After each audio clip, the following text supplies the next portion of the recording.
WenDy Bell Radio is live. Hey, good morning. Happy Monday.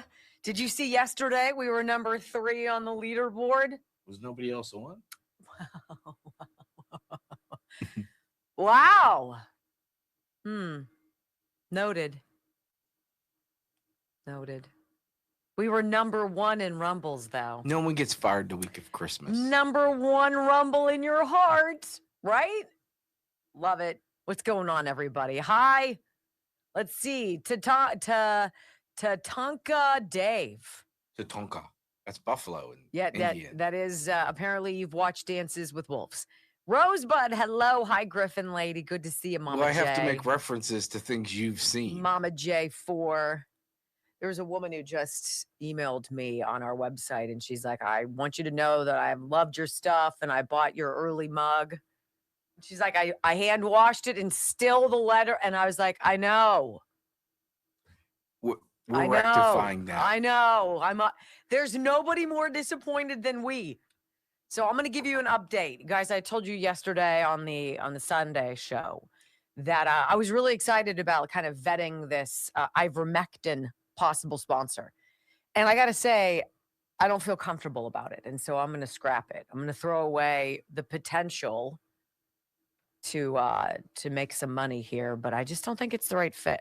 They make me a little uncomfortable, and the last thing I want to do is put you in a situation where you feel uncomfortable. Well, you got to trust your gut. So I'm just going to say no to that. No. I'd love to get somebody who was an honest broker of ivermectin.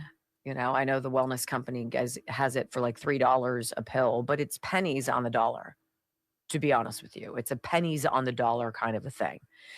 And I know that there's a better supplier out there somewhere, but I'm not in the market for it right now. Like, I'm not going to go out and actively seek it. It was interesting while it lasted. I just don't think it's the right fit. I care about you guys. And, you know, much like that viewer was saying about the mugs being disappointing. Yeah. The ebbs and flows and trials and failures of certain things are super frustrating. Which is why we went to super frustrating. A lot of the etching. Yeah. That's why I was like, no more. It's going to be etched in or we're not going to have it. Well, the new mugs, but there's nothing we can do about that. The way it. This is what it's going to look like, obviously. You'll see it.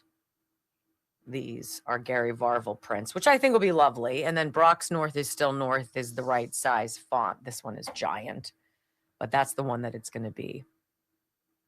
So you get a good idea of what we're going to have. And then hopefully, you know, you can wash it. You could do whatever you want. Don't have to worry about it shipping off. Well, and that's the thing. I get you.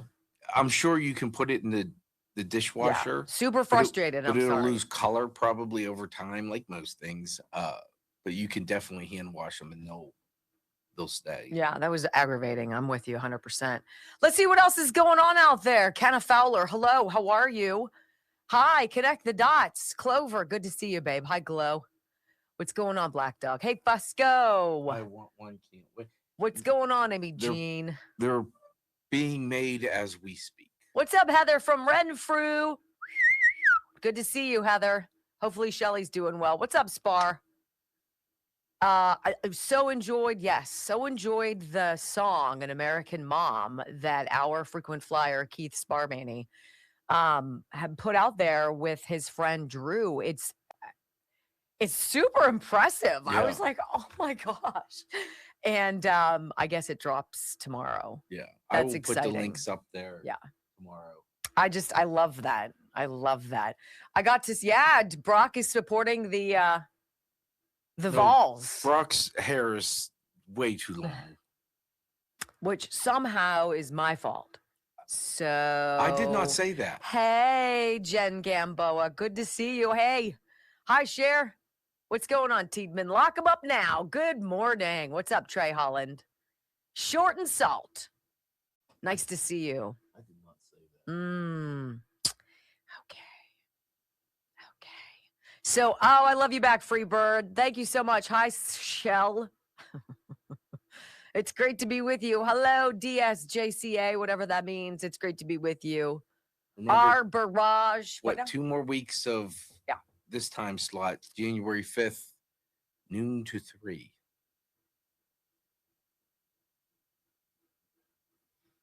I'm excited.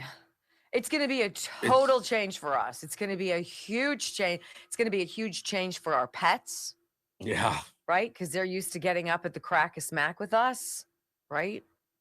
That's going to be the hardest thing. Why is it so dark under your nose right here? Is that your whiskers? Yeah. Is that It's so? the only part that isn't white. Oh, is that what it is? Yeah. Oh, that's interesting. Huh. I was just wondering. Thanks for pointing it out. Well, now we can all focus on your nose. Right. Yeah. Excellent. It's my racist or Hitler Your look. Hitler look. Yeah. Yes. My racist look. I went to bed last night at 10, so I got to see Bob and Chris play in their Christian Youth Men's Basketball League. And it was so much fun. I love it. So anyway, I love you guys. Thanks for being here. 5, 4, 3, 2, 1. Welcome to your daily dose of facts to fight off the liberal gaslighting. You can be in the middle of a hurricane. You have sanctuary in the city of Chicago. Or you can be on a calm day. North is still north. You could be in a thunderstorm. I am angry. We are not going back. Not ever. North is still north. People can yell at me. The hell with the Supreme Court. We will defy them. North is still north. It doesn't change fundamental things. And in this business, right is still right, even if you stand by yourself. We don't get fooled again. No.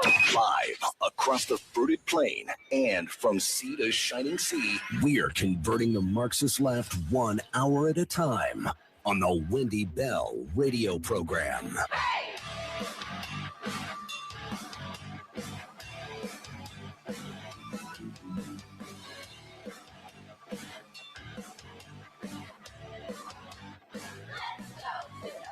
Hello, America, and happy Christmas week to all of you across the beautiful fruited plain. Welcome home to the WenDy Bell radio program. WenDyBellRadio.com. It's how you get the live video. All 3 hours is live streamed. That's what you plug in for our podcast, WenDy Bell Radio. And if you're here on the radio, and this is the first time you're hearing my voice, I'm excited that you are. Because look, it's not complicated. I share with you values that are common sense, conservative thoughts. And nothing I share with you is outrageous, outlandish, off the wall. It's time America gets back to the basics. And today's show, we're going to talk about people in the deep state, I would say, in the swamp, passing the blame for all of the nonsense that this first year of this Trump administration, part 2, is uncovering. So there is no shortage of information.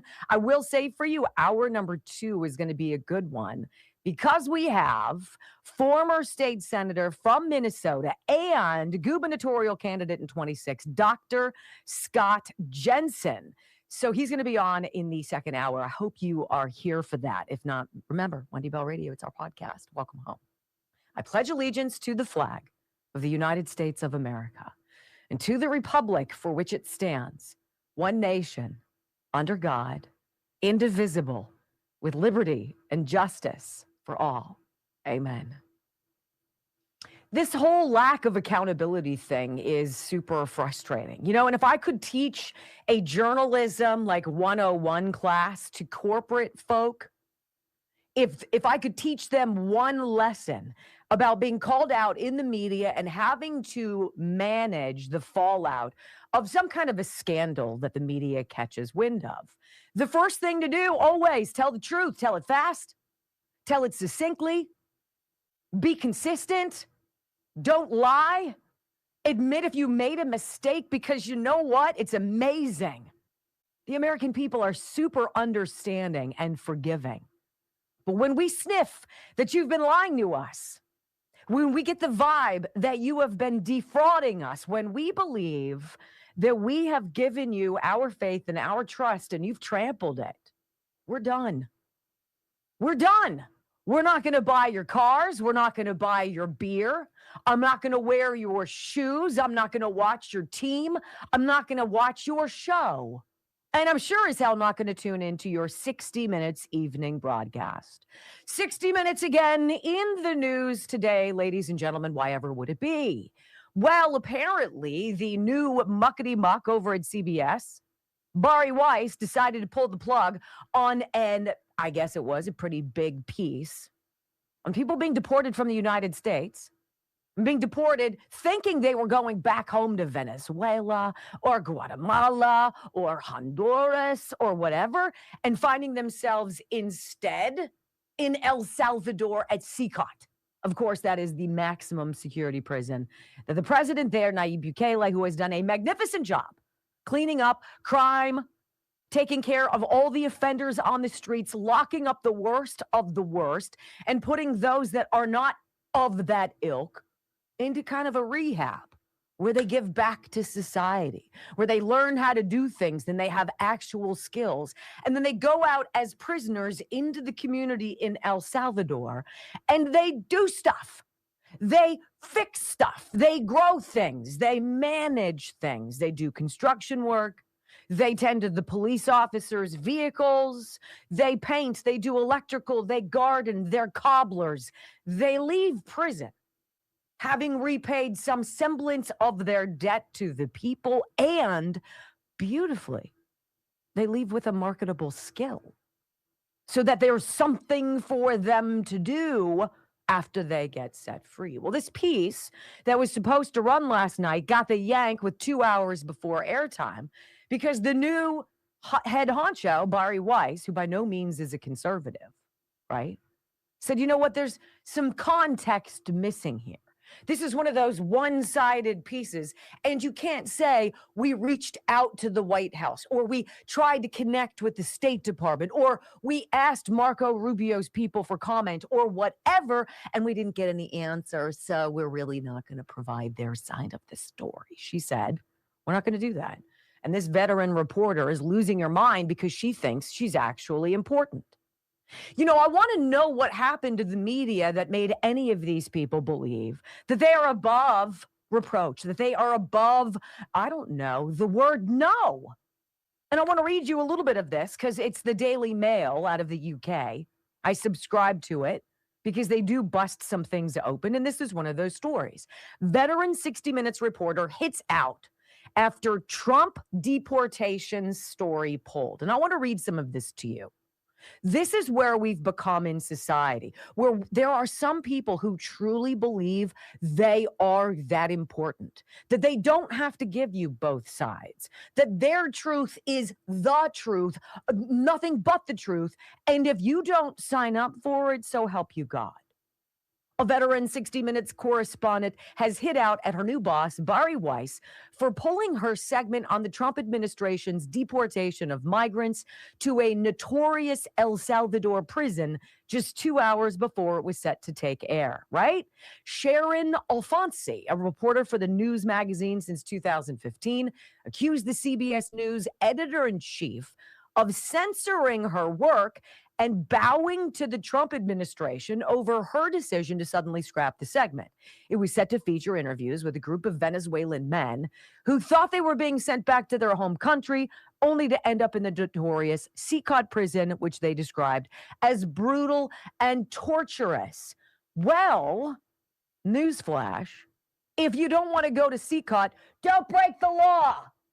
And sure as hell don't do it as an illegal in our homeland. That 60 Minutes decides to get this interview with these guys who were like, it was so bad. I didn't think I was going to make it.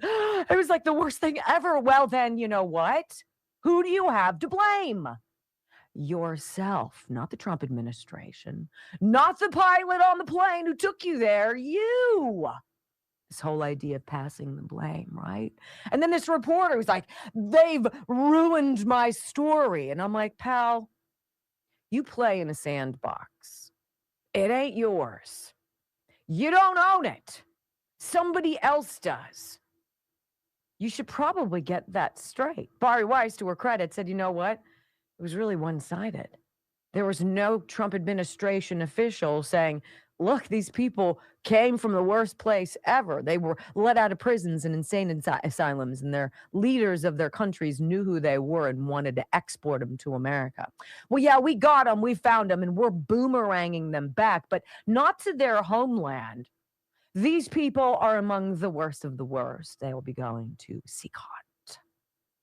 I find it so intriguing that this reporter now is saying Bari Weiss is besmirching the sanctity, the 50-year reputation of this fine news magazine channel that breaks news and makes differences. And I'm like, pal, you guys have been twisting the news and selectively editing things since the 1990s. I mean, I just jotted a few things down here. I mean, I remember in the 1980s and 90s, there was this big General Electric nuclear plant story that apparently 60 Minutes was accused of what? Making misleading edits in a story about the plant safety.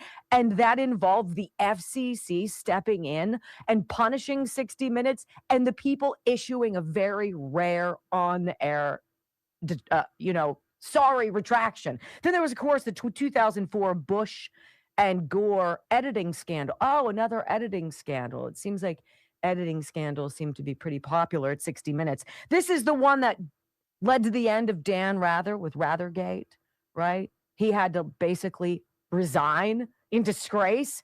Other than that, I'm sure this journalist is right. Bari Weiss was wrong to pull this story. Oh, but wait, there's more. And then there was the Covington Catholic students story where they selectively edited all that and they talked to the Native American protester, right? Very one-sided. They got nailed for that. Talk about Leslie Stahl. I mean, talk about the sit down with Kamala Harris. How many episodes do you need at 60 Minutes to realize you went from 28 million viewers in the 1970s, 80s, 90s down to 8 million viewers now? Why ever would that be?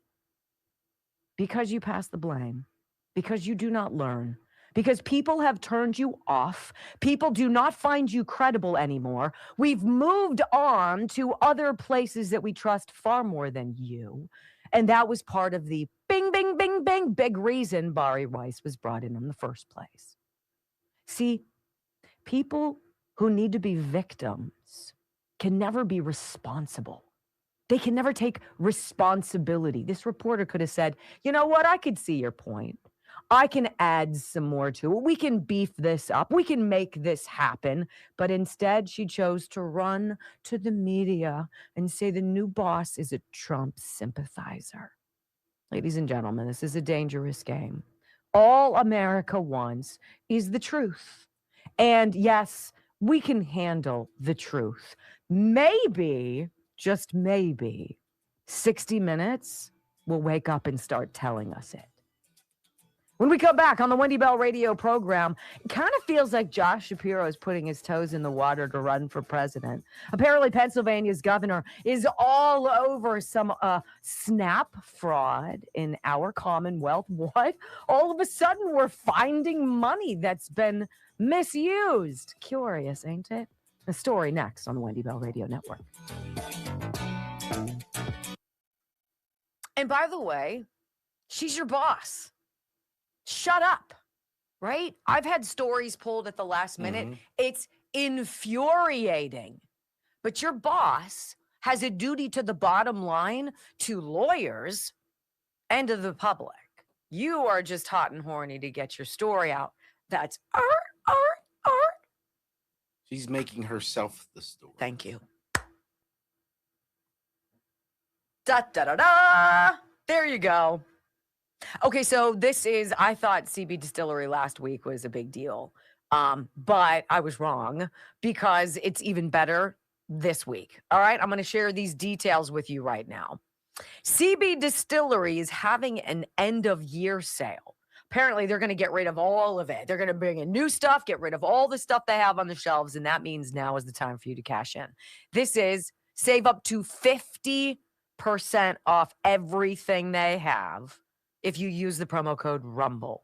So for better sleep, less stress, more calm, improved mood, sharper focus, pain relief after you exercise. There's even CBD products for pets.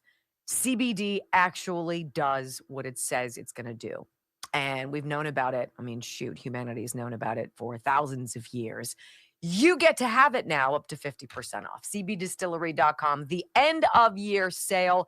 You need it. And by the way, I should say it is 2 million satisfied customers. They also have a money back guarantee. cbdistillery.com, promo code Rumble. I think it's hilarious that this one reporter, I have to read this one sentence too, because let's see here.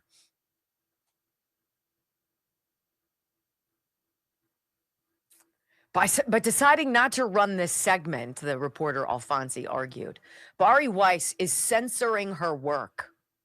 No, there's a hierarchy, right? You have a producer, you have an executive producer, there's a senior producer, right? There are executive producers. There's a role. Everybody has a role. And Bari Weiss is the producer of all the producers. And she said, no. Okay. Who do you think you are? Well, she has a choice. Go work If you're somewhere that else then. outraged, Yeah. quit. Yeah. Move along. You white college educated triggered liberal chick. Such a shame. This fraud and stuff, I can't wait to hear Scott Jensen in the second hour. He was cute. He got back in touch with me right away. I need you on the show. Let's go. We got some great Liz Collin. We got some great Stephen Miller. Oh, I didn't underline that one. Did you get Miller 1 and Miller 2? Yes, my man. My man. Underlined. Okay. This is a variant.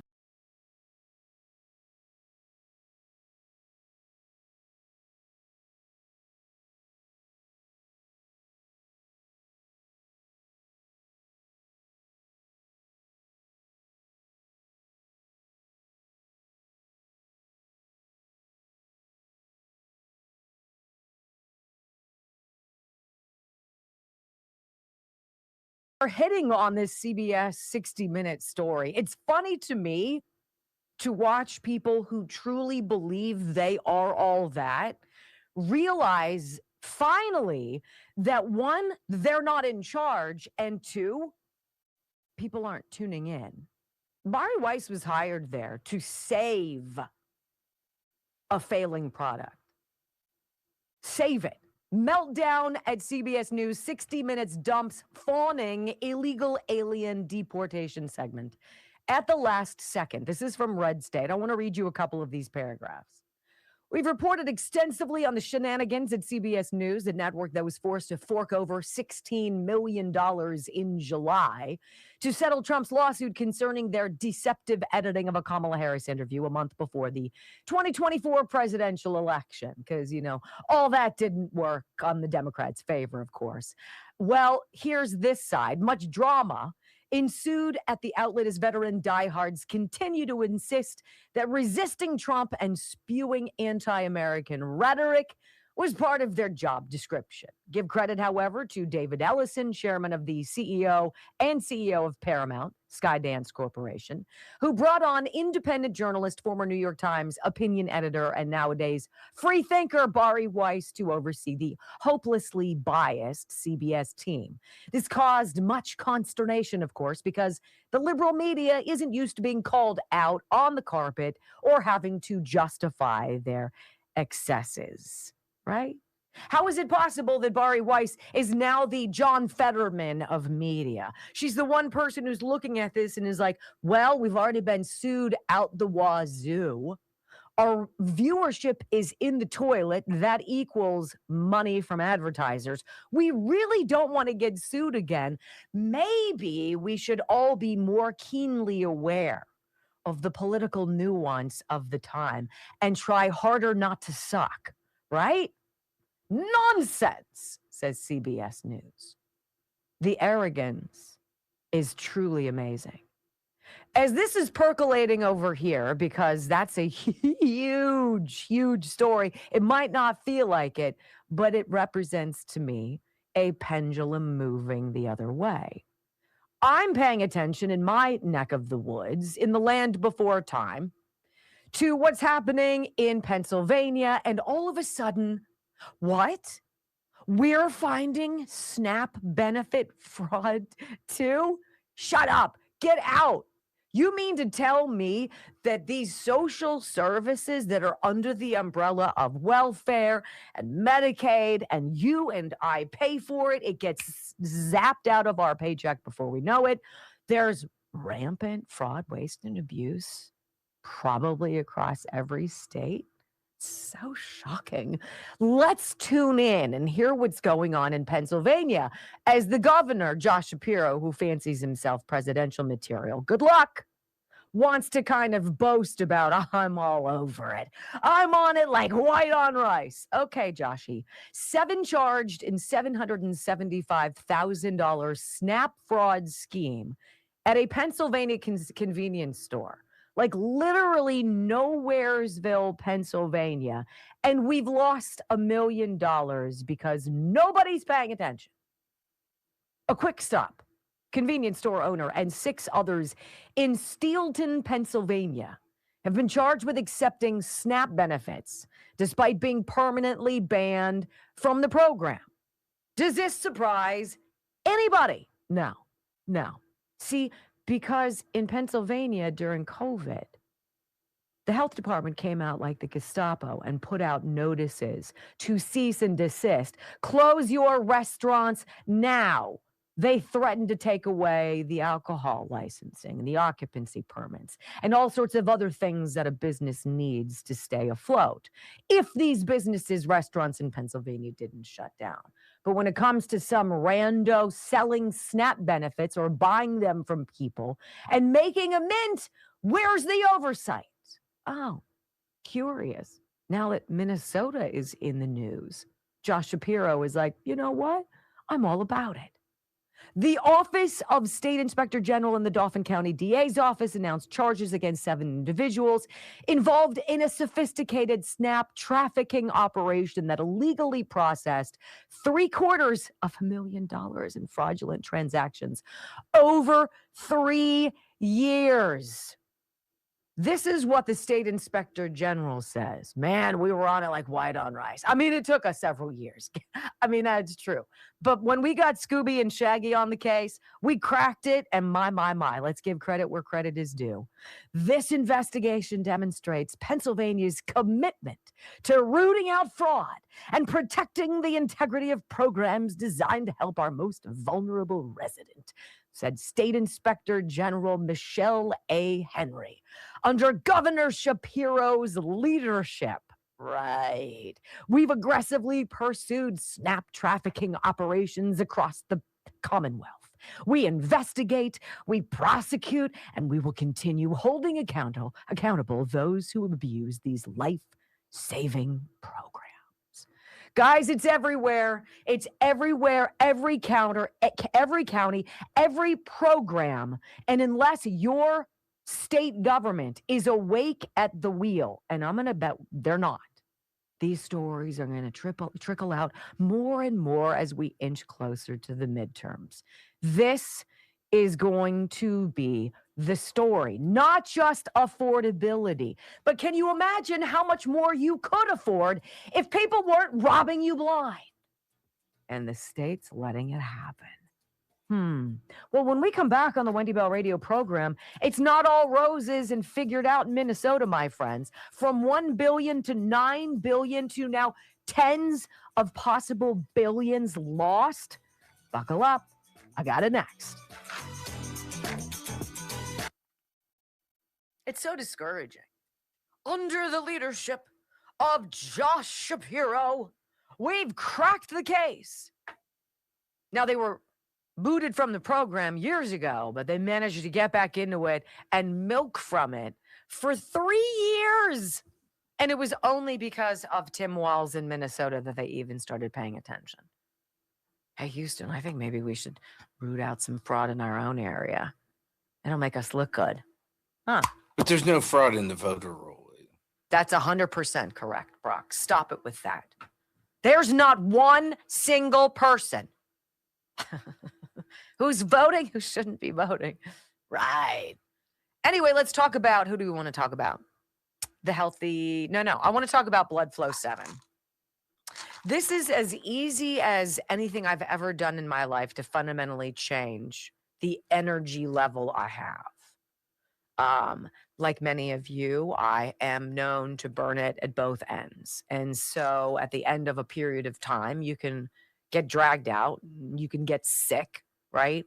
You could feel disoriented. I have not felt that way in the many, many months now that I take Blood Flow 7. I take 2 of these capsules every day at the same time, 6 a.m. Every single day, I push through the day with more focus, more energy, more determination, and I don't hit the wall in the afternoon like I used to. And then come the end of the day, and I certainly notice it with my workouts and physical exercise. There's just the nitric oxide in here forces the blood vessels to open, and so more blood gets through. And you're like, what does that do? Try it for 3 days and then let me know. WenDyBellRadio@gmail.com. Bloodflow7.com/Wendy. There's also the Alpha Gold Male for men. Brock is taking that. That's specific to men. It's got the testosterone. It's got other things in it that are fantastic for the men. This is what I take. I encourage every single one of you to investigate this. It's less than $1 a day. Did you get your boys Alpha Gold? The hell, no, I'm waiting for it. I'm waiting. I don't know if there was a run on supply or what have you, but bloodflow7.com/Wendy. Without hesitation, I would get up on a live microphone and be able to talk for 5 minutes about Blood Flow 7 anywhere. Yes. It's that good. 100%. And if you can't sleep, get it. You'll sleep like a boulder. Out. And you wake up feeling good. Like what? How Yeah, I heard you snoring all the way on the other side of town. Mm-hmm. I don't snore. How would you know? I have no idea. I have no idea. I don't know. Can you imagine me doing that, drooling all over the place? That's a good look. Let's see how you guys are doing. What else is going on? You mean while watching Joe Biden debate? Oh, I did do that. 1.77. All right, we got 230 to go to get to that 2,000 Rumble mark. If you're new and you're not really keen with rumbling, that's basically your vote. Every single day you get one. You can give us the thumbs up and you can give us a thumbs down. And if you go right underneath my face right now, you'll see the little circle and you choose. And then to the left of it is the follow button. And our goal is by April. I'm not so sure. I don't know if we're going to hit it. We have 77.3. We want to get another 22,000 or so people, which is a lot by hopefully April, but we'll see. But if you hit follow, which is right next to the red WBR Army button, costs you nothing. We don't bother you, but it matters to us. And you won't miss the time change. It definitely matters to us. Also, remember our friends at Crescent Mountain Coffee, you guys. CrescentMountainCoffee.com. It is the best coffee I've ever had. We drink it exclusively here at the studio. We do not drink anything else. And it is a real perk. It is that good. So if you're a snob, whole bean, ground, Patriot blend, shizzle, it's fantastic. Fantastic. CrescentMountainCoffee.com. So good. I was almost going to double dip and have it sent home too. What? Get a second subscription for whole bean for my house. Wow. And then it would be a competition because Brock. I said nothing. You said everything. I said nothing. You're the ultimate scorekeeper. It's unfortunate, actually. It's a little unfortunate, but really, it is. Okay. It is. Mm-hmm. So we have 5 big sponsors from Rumble this week. You can tell it's Christmas, but we'll be here every day but Christmas Day, as you guys well know. What we really should have done is taken the day after Christmas off, but that's kind of a hard sell. Let's see if you guys move the needle. Look at you go. 1.93, 70 to go to hit that elusive 2.0, 2,000 Rumbles. It's a huge deal. It's a big part of the algorithm, if you will. Hi, Wenster, says Lloyd. Hi, Lloyd. I love you back, Freebird. Thank you. Ice is in Columbus, says Liberty Bell. Good. Let's go. Get him in Pittsburgh. Let's go. I had no idea that Bari Weiss grew up in Pittsburgh and that she had her bat mitzvah about a half mile up the street from my house at the Tree of Life Synagogue. Scene of that awful.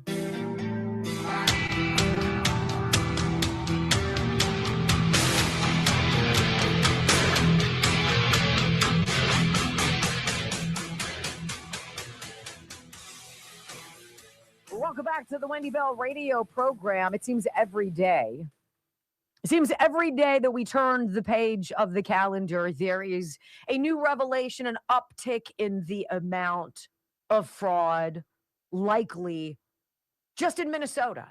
People sponging off of COVID. Like, we didn't say this is just trillions of dollars that is ripe for fraud. Oh, nonsense. We must pass it. Make sure everybody stays home, never works again, and then grifts off of the system and then remembers that we're the one who gave them all the money and gives it back to us. Well, apparently, it's not just $1 billion. You know, it started as the Feeding Our Future scam, where we're serving 16,000 meals a day, every day to young people in the Minnesota-Minneapolis area. And you're like, well, wait a minute, there aren't even 16,000 young people there. How are you doing that?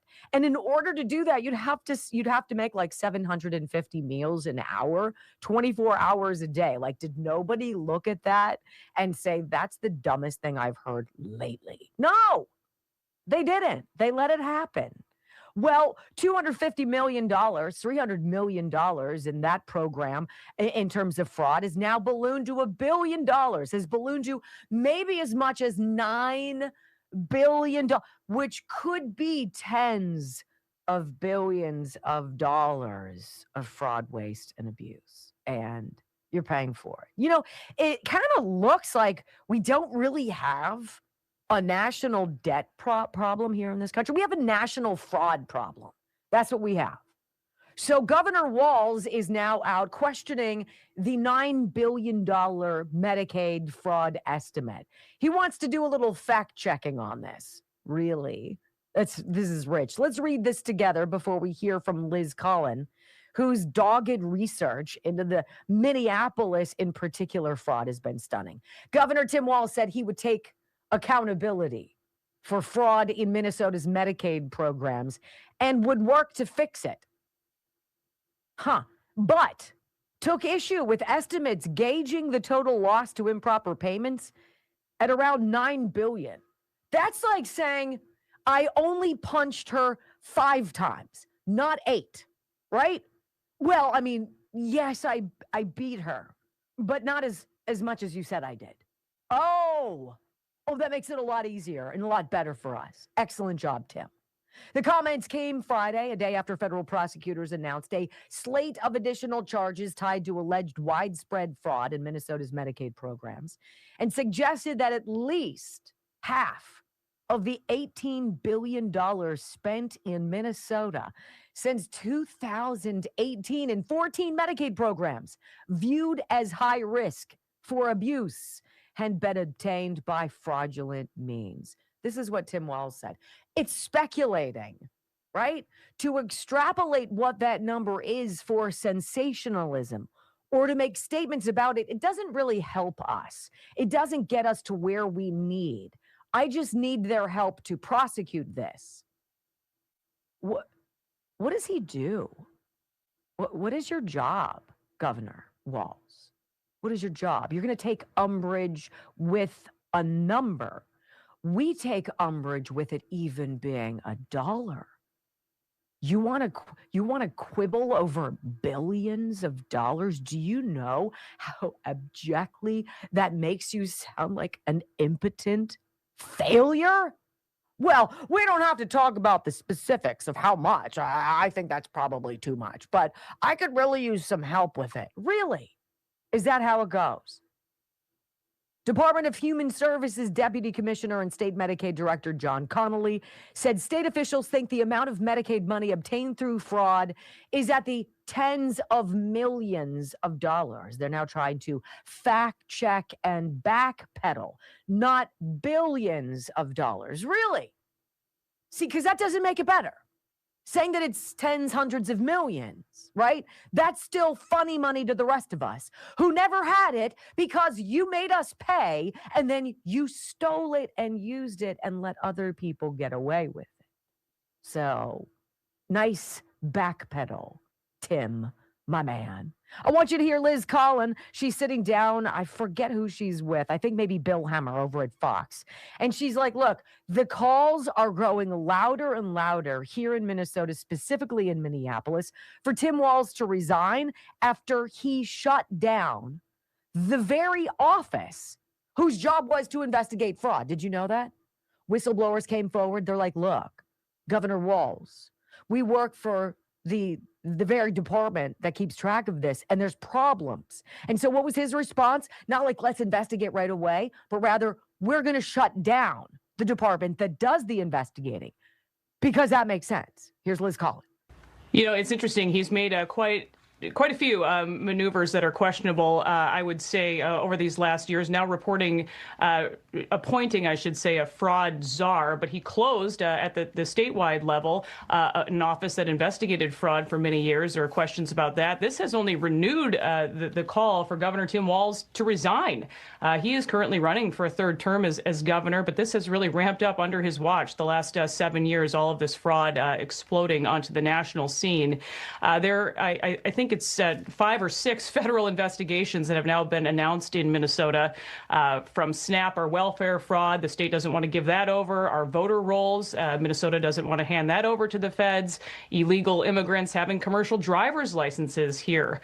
In fact, President Trump saying that Walz has turned Minnesota into a fraudulent hub of money laundering activity. Those are the president's words. And Tim Walz wants you to worry about how many zeros at the end of the day are really involved. It's the ultimate sanctuary slush fund. That is what's going on in sanctuary cities, ladies and gentlemen. People who are not from here, who broke the law to come here, are treated with your tax dollars to freebies you couldn't beg for as a citizen, right? And then they're allowed to steal from you after you pay for them to be on all of these programs. Then they go out and they steal from you, all because they hold a voting block over Tim Walz that he's too much of a willow to push back against.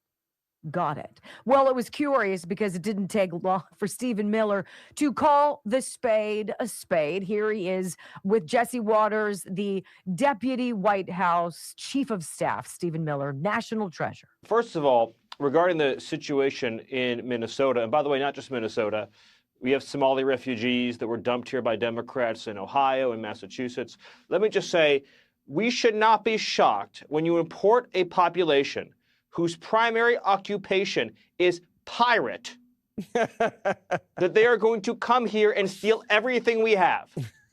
Somalia has this giant coastline, and the only industry they have created after hundreds of years is piracy, stealing what anyone going through who has actually built something has made. So yes, the pirates have stolen all of our money, and they have to go home, Jesse. And they have to go home, Jesse. Interesting that this would all come around the same time as Bari Weiss over at CBS pulling the plug on a very one-sided deportation story meant to create the illusion that President Trump and this administration are willy-nilly snatching people off the street who are just good, hardworking people. He's a Maryland man.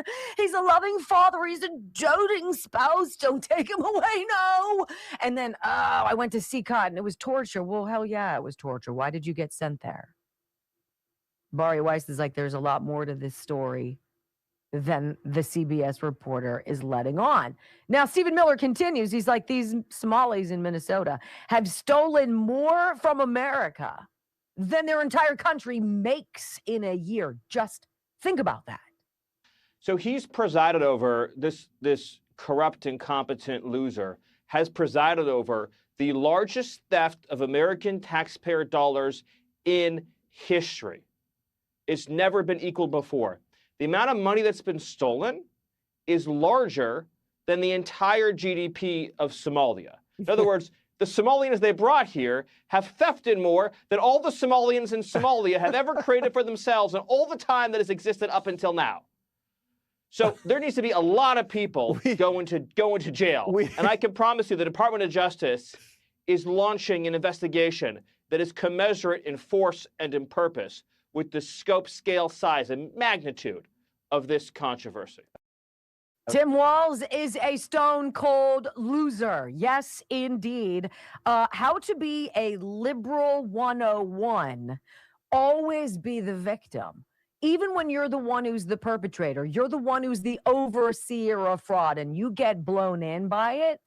You're the victim. It's President Trump's fault. It's the federal government. They're targeting us. They're going to take away all of our federal money. They hate Minnesota. They hate you. Listen to Tim Walz. No, I'm sorry. I'm a terrible governor. I knew it was happening. I got my best people on it. Here's what we're doing. We have a timeline. No, it never is his fault. It never is the triggered liberals' fault. It's always somebody else. Here you go. This is one of, I don't want to say the number, it's countless numbers. Every night I get an update on this of the threats to our federal money on everything we do. Because look, right now it's very clear. The entire federal government is weaponized against Minnesota.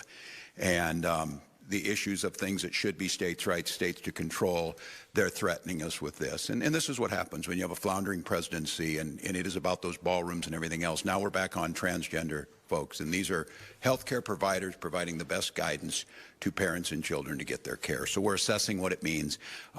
It's on every front. It's CDLs, it's transportation money, it's money across the board that they have weaponized. Have we weaponized it, Tim, or have you been proven to be a failed and corrupt governor who has made everybody in his state unsafe, who has grifted, who has essentially bankrupted the yet to be born in the state by stealing money that was supposed to go to people who needed it? Interesting. Liz Collin with a follow-up here. She says, look, I visited some of these autism centers in the state that are total garbage. Listen to what I found. And just this week, we visited a dozen sites, and to be honest, they all seem fraudulent. Empty adult daycares, empty autism clinics, no kids in sight, strange Google reviews that seem almost written in AI, would even look to be phony websites. And you can see right there for yourself online through a database how much money they're receiving. It's often hundreds of thousands of dollars, millions of dollars if you go ahead and total it up for the last few years. And there you see it, some nice luxury cars right in the parking lot of some of these businesses. We heard more about that today as well. Where's all this money going? Funneled to other countries. We heard that from Joe Thompson today to Kenya. Someone even bought a semi-truck. Expensive homes, international travel, you name it, that's where this money has gone. But really just eye-popping to see those numbers today in that press conference, Will. It's almost unbelievable until you consider the ineptitude of a Tim Walz. Minnesota deserves better. America deserves better. When we come back on the WenDy Bell radio program, did you hear about the DNC Democratic National Committee decides not to release the results of its 2024 autopsy? What happened? Doctor, what killed him?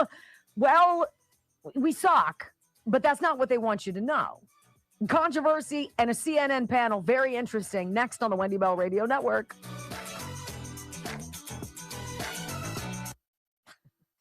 Tim Walz in 45 seconds lays out for you how to be a triggered white lefty, right? Be a victim always. You're a victim. People are coming for you. It's so unfair. It's so mean. It's so punitive. It's racist. It's Islamophobic. It's gay haters. It's all of them. Or we're the nucleus of one of the most historic rings of corruption and deceit ever in American history. If not that we know of, and I'm sure there's more.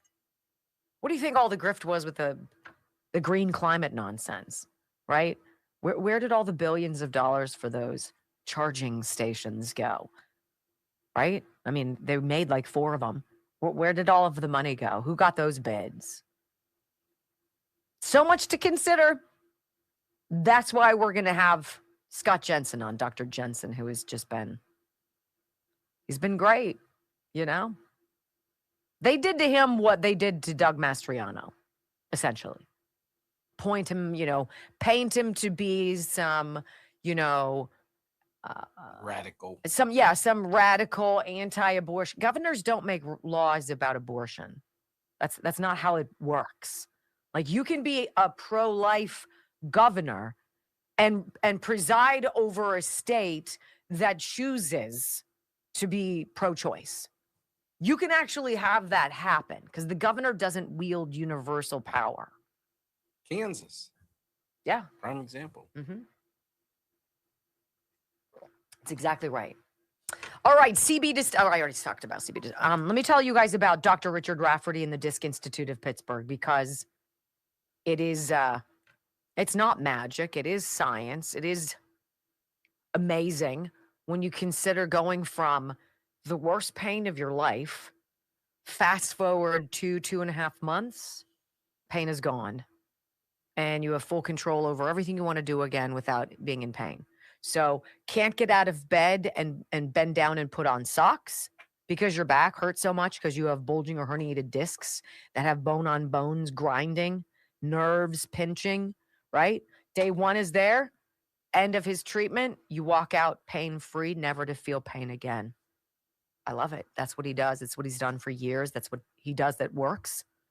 PittsburghDiscInstitute.com. It's called Intra Disc Neutrosis, 412-906-9600. You've got nothing to lose by calling. You've got nothing to lose by going to their website. Read some of the testimonials and be like, I've been told I might need surgery or I'm on my way. Maybe I'm a candidate. I bet you are. And they'll tell you. 412-906-9600. Don't live in pain. You don't have to. And it's non-surgical. I like that.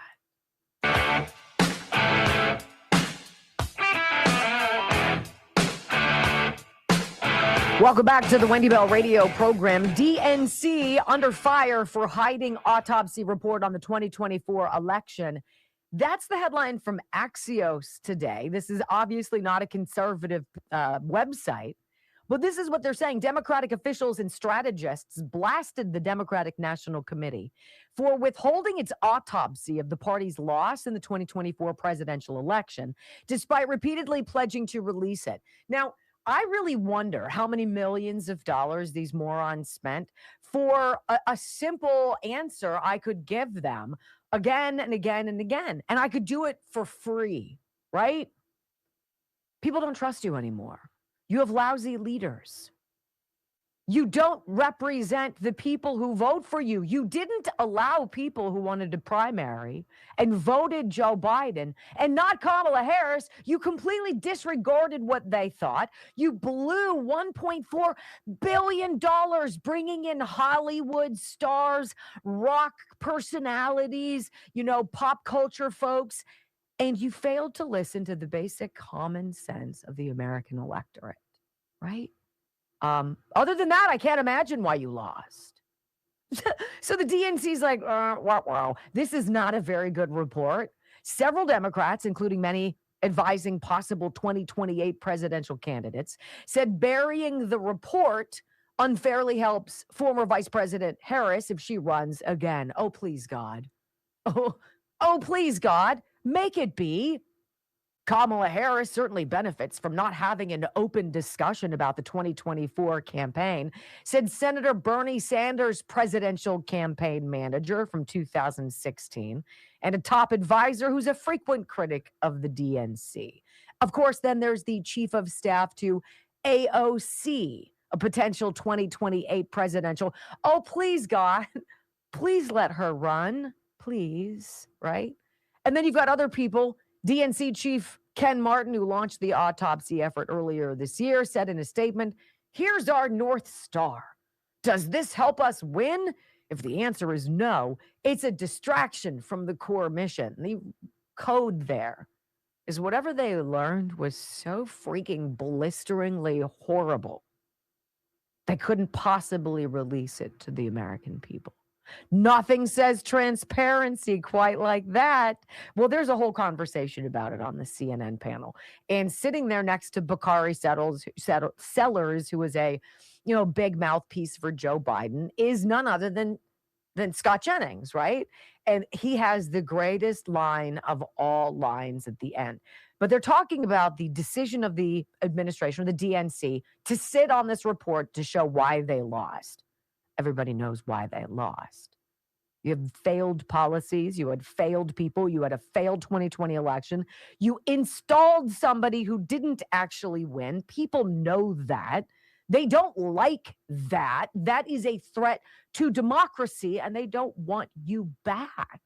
This is the panel discussion over the weekend. Scott Jennings with the TKO. Listen. The Democratic Party, Kate, did an autopsy on why they lost in 2024. They are not going to release it to the public. How is this not a continuation of all of the reasons why the public doesn't trust the Democratic Party, thinks that they are? This is laughable. So why put Democrats in a barrel? Because the facts are Republicans control the House, the Senate, and 18% of Americans approve of Democrats in Congress. Listen, Republicans control the House, the Senate. We're an equal opportunity, by the way. It's like, television shows. You guys are down to yes. I'm confused with what's going on here. You guys are down to friends, family, illegals, and health insurance executives. That's who you got right now. You need an autopsy. Do we have the That's who you have, friends, family, illegals, and health insurance professionals. That's your base. That's all that's left. Black voters, by and large, awakened. They see what you've done. You've traded them in. You replaced them. You promised the black voter the world. We see you. We feel you. We're down with your struggle. We'll get you everything you need. You got them squat. You got them Section 8 housing and EBT cards. That's not the American dream, Bakari.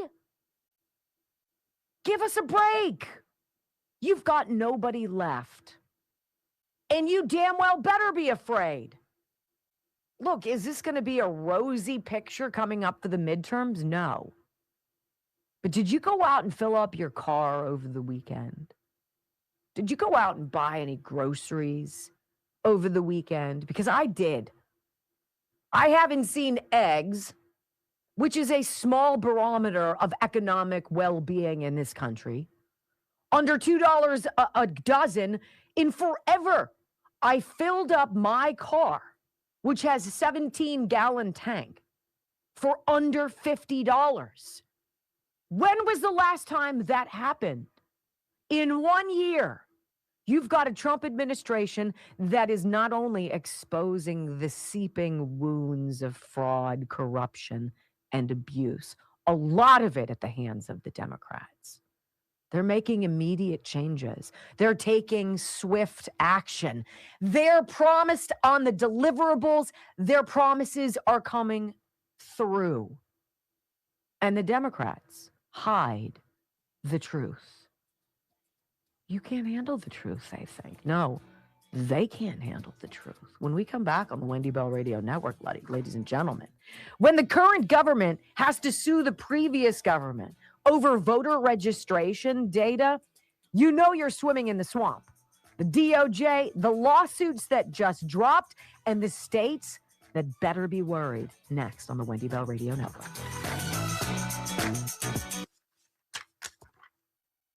DNC under fire for hiding autopsy. It's just par for the course. It's all about anything that could be less transparent. Be a victim. Point the finger somewhere else. Say people are being mean to you. Hope that you have some box to check so you can claim that, right? They're coming after you. If you're a chick, oh, victim of misogyny. If you're black, oh, they're racist. If you're gay, of course. Stop it. All right. So, an update on our friend and the Simkovich Concussion Institute. She's doing great. My friend with essential tremor, whose hands were shaking out of her sleeves, decided to go for it. And she's like, I never knew going to a concussion expert at the Simkovich Concussion Institute was going to have any kind of translation whatsoever in these essential tremors that I've had for the better part of 40 years, that no doctor's been able to crack, that I take multiple pills for every single day and never get any better. And then she goes to the Simkovich Concussion Institute and in one day felt dramatically better. After 2, her hands were not shaking nearly as much. After 3, she was skipping out. After 4, she reported to me 85%. Are there going to be good days and bad days? Probably. But whatever Dr. Simkovich was able to do inside her mouth, and remember, he pulls you and he pushes and he cracks things inside there because they're out of place. And then all of a sudden you walk out and you're like, oh my gosh, is this what it feels like? To be normal again? Yeah. And the Simkoviches are over the moon that our friend got helped. That's what we like. Progress, healing, results. Simkovich Concussion Institute, 412-366-3700. Don't suffer. And if you have essential tremor, 412-366-3700.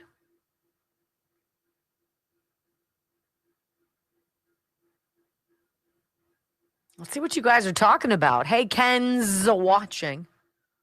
What's going on, Ken's? Hi, Schnelly. Hi, Codger. Good to see you. What's up, 44 or 442 Horn? Hi, TZ Burton. Mr. Anderson lives. Hi. Hi, Kip. What's going on, Lloyd? Pod Racer. Hi, babe.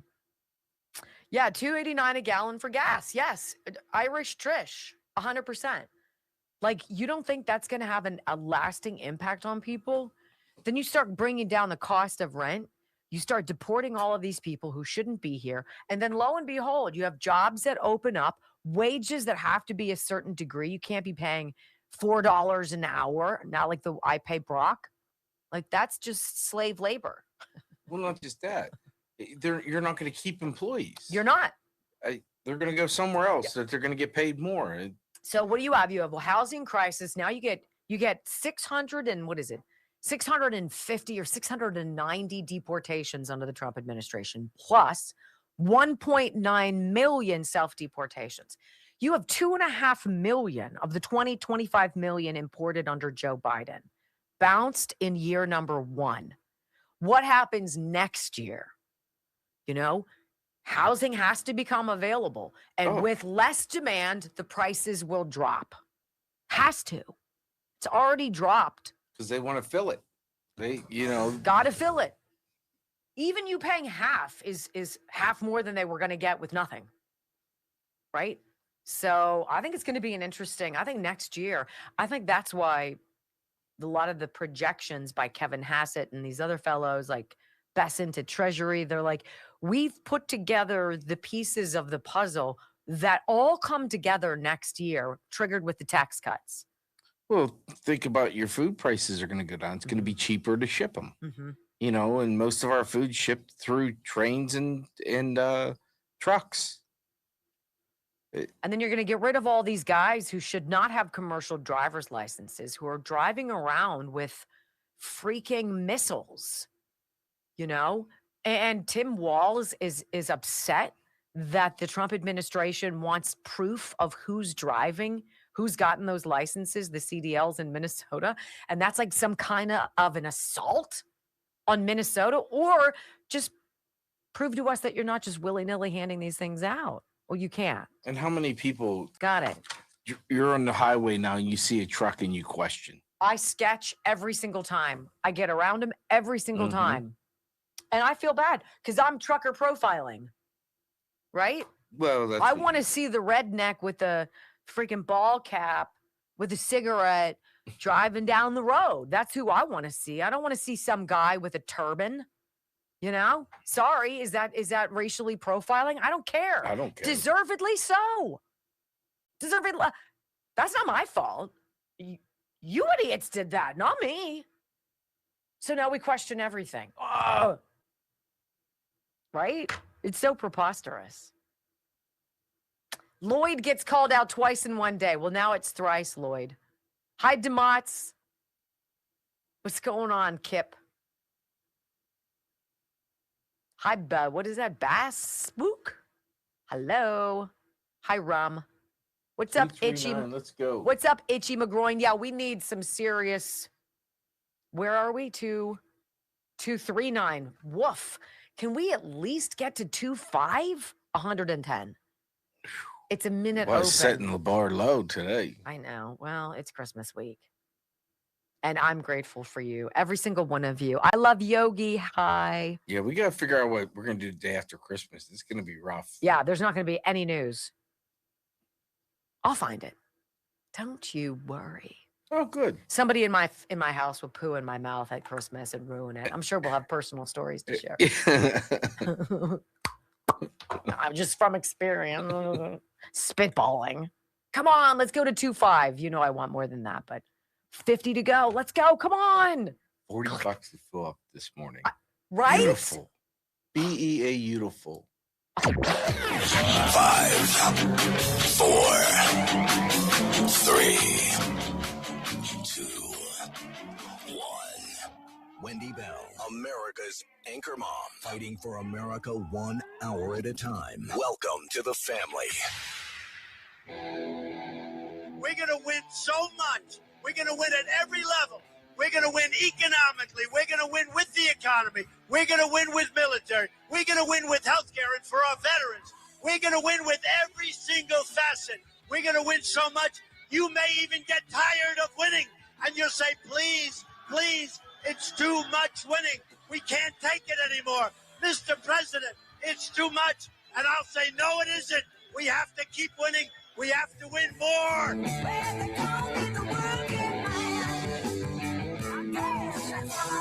We're going to win more. 3 hours of bold truth and excellence. You've just signed up for the WBR Army. Strap in. This is the Wendy Bell radio program.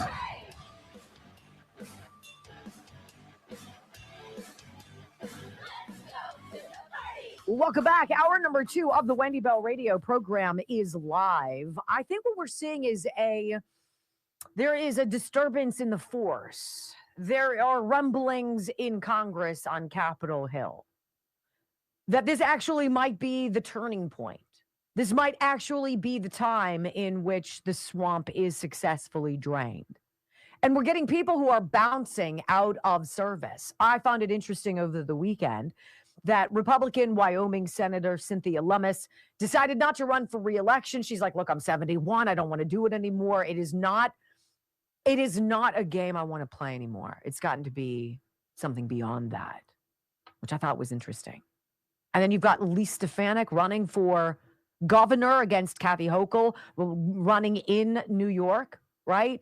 And she not only drops out of the gubernatorial consideration, she says she's leaving Congress. And that's a pretty big loss. That is another conservative loss. I think people are looking at what's coming.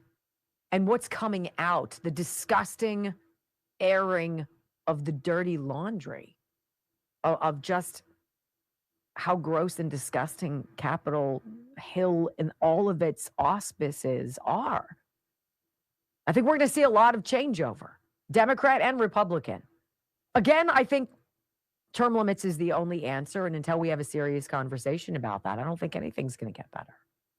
This is better, though. The DOJ is launching an investigation, launching lawsuits, I should say, against multiple states and the District of Columbia over their election records. There's only one reason why you don't share what is federal government data, right? Because you're doing something you don't want people to know about. It's that simple, right? Period. And it's all of these stories treat you like you're an idiot and you can't connect the dots. I know you can. We have to hit it, though. Ready? This is on conservativebrief.com. I like this website. The U.S. Department of Justice has filed lawsuits against 4 jurisdictions: the District of Columbia, Georgia, Illinois, and Wisconsin, for failure to produce their full voter registration lists upon request. See, this kind of gets me back to that 60 Minutes reporter who gets butthurt that Bari Weiss is the head of the company. He's like, you know what? We're not going to run that story on 60 Minutes tonight.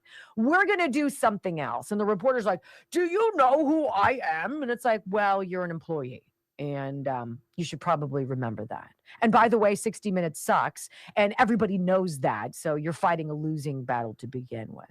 That's these states. Whoa, who are you to make us tell you what our voter rolls are? Well, it's the purview of the federal government, and you have to comply. Unless you don't, which they haven't, and then we've got to go to court. Really? The law is clear. States need to give us information so we can do our duty to protect American citizens from vote dilution, said Assistant AG Harmeet Dillon, who leads the Justice Department Civil Rights Division.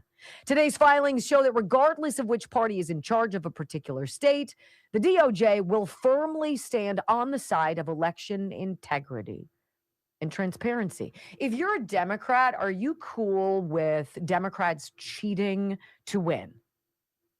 That's a fundamental question we have to ask, and we have to have serious answers to.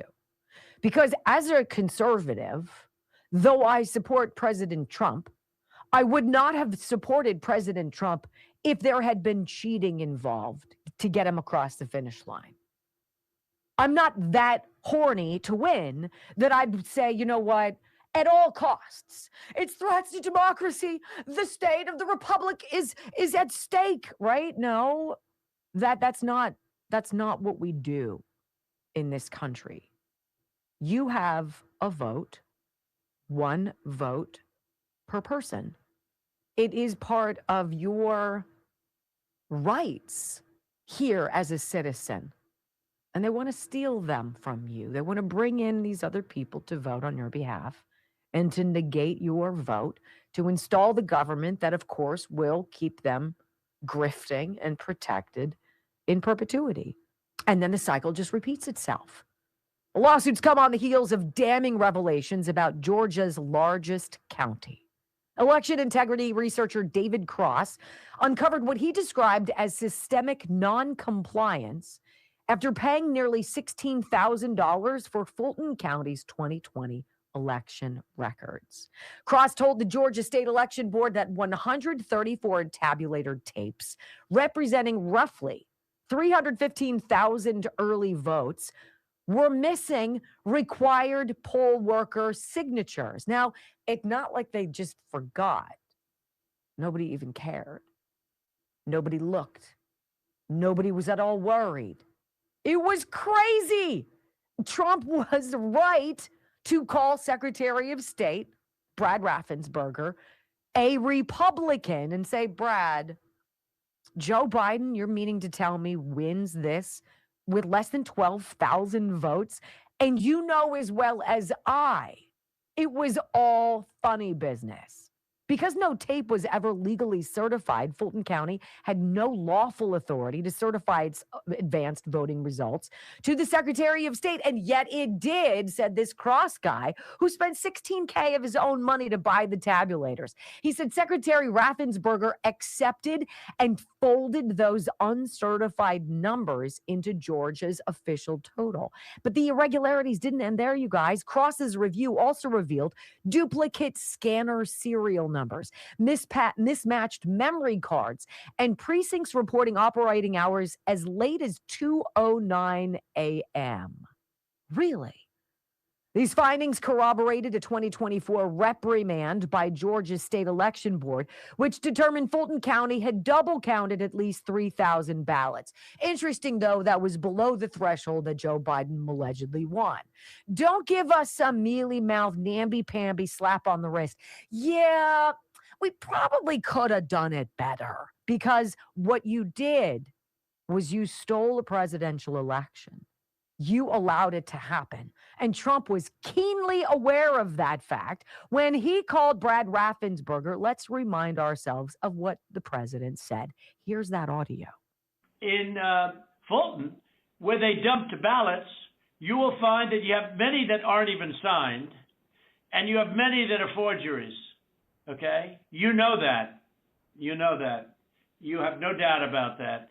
And you will find you will be at 11,779 within minutes, because Fulton County is totally corrupt, and so is she totally corrupt. And they're going around playing you and laughing at you behind your back, Brad.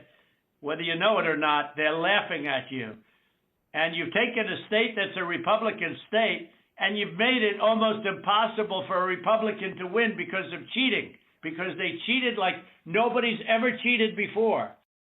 With rhino friends like Brad Raffensperger, who needs Democrats, right? Who needs opponents or enemies? Trump knew it. He knew it from the go. And what did they do? They weaponized, well, Fonnie Willis and that whole shenanigan nightmare. They weaponized that phone call against President Trump, the same way they weaponized his phone call to Vladimir Zelensky when Zelensky won as president of Ukraine. The person all along who's known what's going on remains the same. It always seems to be Donald Trump, doesn't it? And everything they try to do to pretend that what he's saying is not 100% factual ends up being proven true. I want you to hear, this is a very interesting soundbite. This is J.D. Vance over the weekend. He's at this Turning Point USA America Fest, AmFest, whatever they call it. These are not my circles. I don't do these things. But it's interesting to hear what the conservative leaders, especially the younger ones, are talking about. And he said something at this America Fest that was so poignant. And it's about the left doing everything they can to hurt you, and everybody now realizing it. Listen. It's the rogue district judges who issued nationwide injunctions every time the president lifts a finger. It's the Soros DAs who cheered on as their cities burn. What unites them? They win when our country loses. They get rich when you get poorer. They hire the illegals that they bring in to take your jobs. They drink fine wine in the countries they ship your jobs to.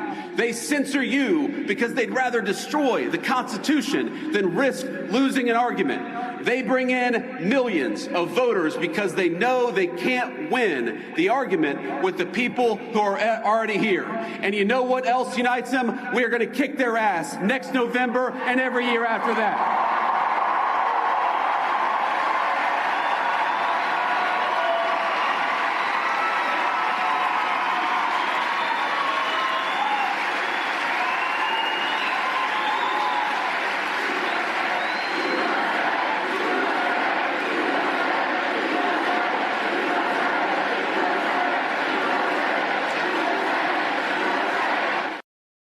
The DNC has that kind of vibe. That is what the Democrat Party and the deep state, which are ubiquitous, are worried most about.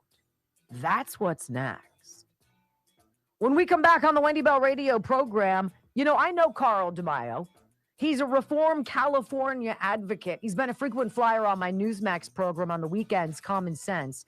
He says what you've seen going on in Georgia, in other places, Minnesota, the fraud doesn't even scratch the surface of what's been going on in California under Gavin Newsom. Oh my. Next on the Wendy Bell Radio Network. You don't get people standing up. Is Tim Walz going to stand up and talk about American values like that? Are people at the DNC going to get up and start chanting USA? Right? Is there going to be a real vibe of patriotism? You've been thieving. You've been thieving in plain sight, stealing, cheating, lying, hiding in plain sight. Nobody has a vibe for the Democrat Party. No, that's your post-mortem. There's no energy. There's no trust. There's no belief in the common man that the Democratic Party actually represents the hard worker. Doesn't exist.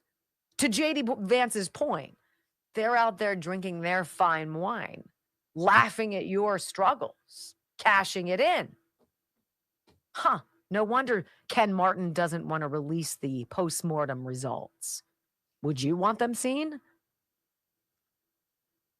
Chuck Todd making an appearance. I wonder how his Chuck Todd cast is going, Brock. Probably as well as Chris Wallace or... Would you do, while I do an ad, I'm going to do Texas Bullion. Maybe throw that up for me. WenDyLovesGold.com. Wendy Loves Gold. Let me see what the price of silver is right now. WenDyLovesGold.com. This is my company. These are the people I trust. These are the people I buy from. These are the people I'm going to buy again from. 68.73. Jesus, up another buck. 68.73. Look. If I'm going to quote Harry Enton, this is this. You can buy gold and silver and platinum and palladium pretty much anywhere. A lot of different outfits. And some of them have some pretty harsh sales pushes where you kind of feel high pressure and you're like, look, I don't really understand how this works. Like, do I get a silver bar? Do I get it in my portfolio on paper? How does that work? These are the guys, WenDyLovesGold.com, that'll find it for you. Would you find out what Chuck Todd's daily podcast viewership is? I bet you Perplexity will give you an answer. We take care of our Wendy Bell fans, and that means you. Discover the secrets to financial stability with gold, shipped to your door free of charge, no confusing attachments, or it's very basic. It's very basic. You have money, you want to invest, you buy gold and silver, you call 855-927-5557 and Texas Bullion Exchange, WenDyLovesGold.com. They give you a guarantee that when the time comes for you to sell, if you need to, you'll never lose money. You will never get back less than what you bought your gold or your silver for. I don't know of any other company out there that offers you that. It's their principal protection program. I'm going to say it's their promise. That's what they do. I love it. So call them. They love talking to you. 855-927-5557. We're watching the price of this stuff go up and up and up. See, gold is up $64 today. Platinum is up 83. Palladium is up 46. Like, let's not pay, like, don't lose sight of those other precious metals too. It's exciting. So Chuck Todd. Yeah. They have from April of 2025 around 200 subscribers and few live viewers. No. That's what it says. Apple Podcast 4 stars and with only 2,700 rating. So only 2,700 people who have said yes or commented. Now I'm going to put in how many views Wendy Bell. What did you ask specifically? Daily? Yeah. Something like that? Or podcast viewership.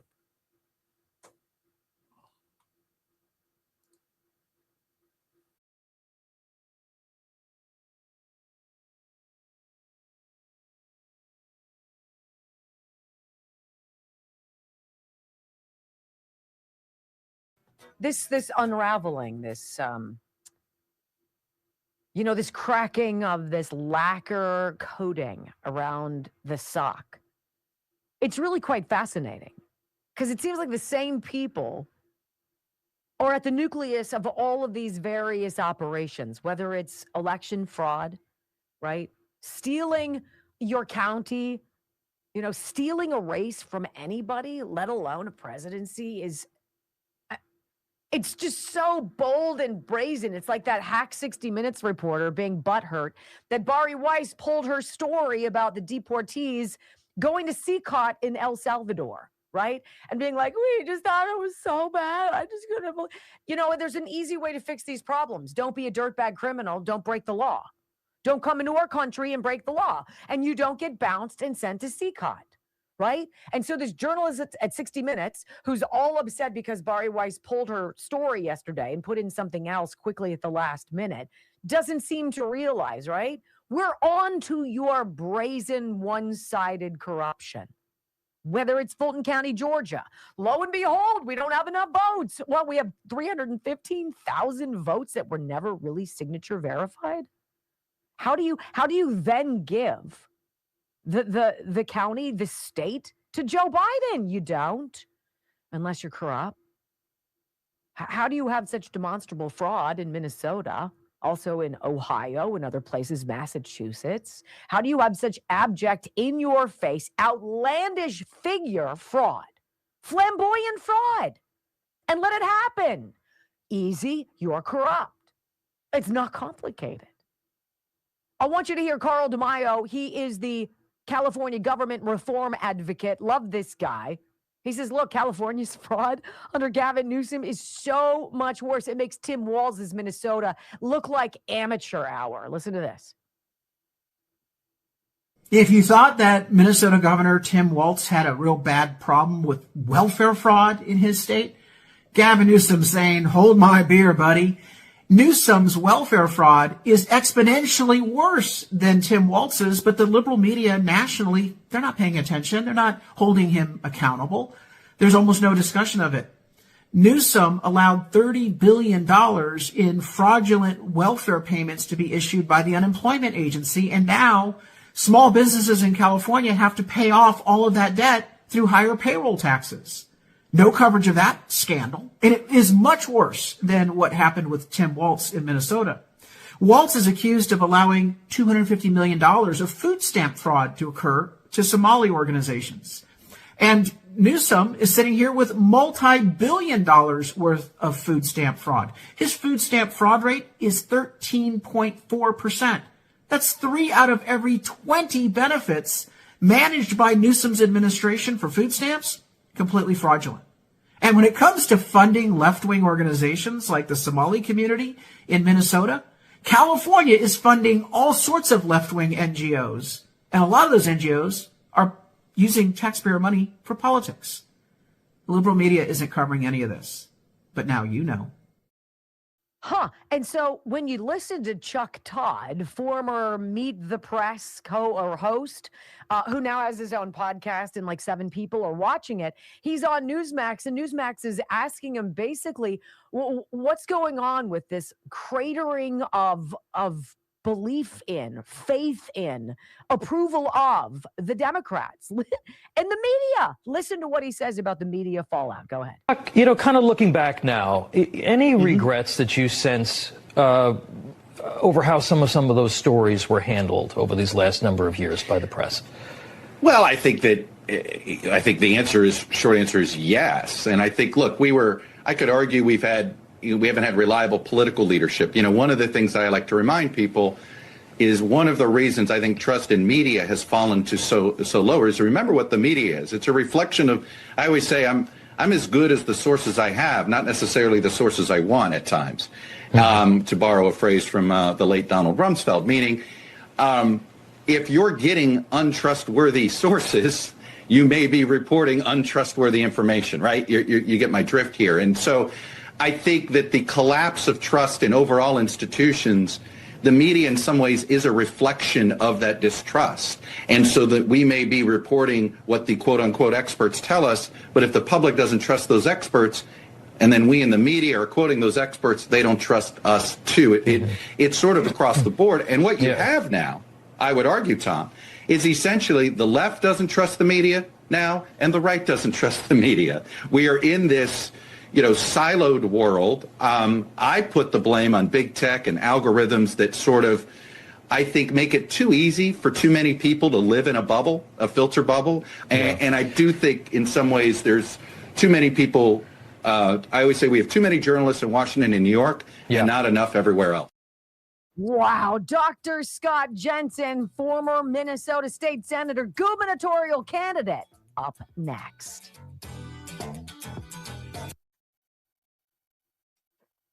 Now, he'll blame big tech. He'll blame algorithms. He won't blame a blatantly distrustworthy, lying through their teeth, biased, active media. It's never their fault. See, the woman's piece on deportations with 60 Minutes would have aired if it had even attempted any kind of information that the Trump administration has already put out about the deportations of people and the collaboration with Nayib Bukele in CCOT. She could have done any of that. She chose not to. Just no comment. We reached out to the Trump administration. We got no comment. That's not, I tried to do both sides. They just didn't answer my phone call. Really? So to her credit, Bari Weiss was like, and boy, does that get people who are convinced of their own value far more than we are. Did that get her pissed? Good. Chuck Todd, the answer is we've been lying and deceiving people for decades. And I think they had enough. Well, newsflash, Chuck Todd. If you know we don't trust the experts, why do you keep having them on? Mm-hmm. HealthyCell.com/Wendy. HealthyCell.com/Wendy. Look, they've got the bone density one right now, bone strength. This is the newest, hottest thing going. This is huge. It has key micronutrients, including vitamin D, vitamin K, calcium, and magnesium for bone density and preservation. Is it possible that you could stave off osteoporosis by taking a simple gel pack once a day? Just tearing it off and that's it. Done. Yeah. This is the beauty of Healthy Cell. You know, these formulations involve a bunch of things that don't involve a doctor's prescription pad, but they are things that exist in nature, things that we know we need. And Healthy Cell decided to do something revolutionary. Let's put it in a mechanism by which your gut doesn't struggle to digest what we're giving it. The microgel, 165% better absorbed than taking a pill. That is why it comes in a gel. HealthyCell.com/Wendy. Bone strength. I'm telling you, they're seeing things that we need and giving us alternatives to Pfizer, which I love. HealthyCell.com/Wendy.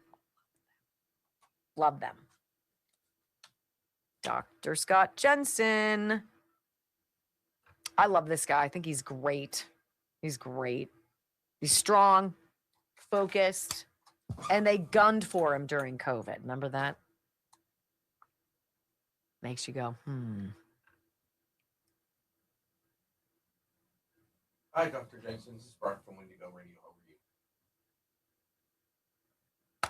Yes. Okay, hold on.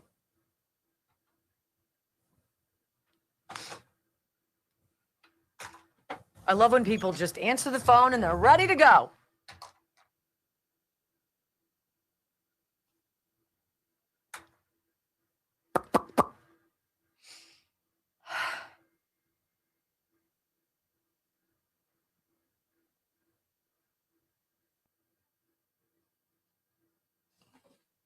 What's going on, everybody? How are you? I just went out in a time warp. Just drifted off somewhere out there. Let's see what we're doing. 282. Come on back. 282. Let's go. 700 rumbles to get to the elusive 3,500. But we can do it. We got 7,400 watching on Rumble. Got another 800 on X. If you're watching through the app, I'm so glad that you are here. They took Demanda's favorite emoji away. What's that one, Demanda? Hi, Don Parcel. What's going on, baby? Hi, Kawasaki. Hi, Ginge. What's up, Lace?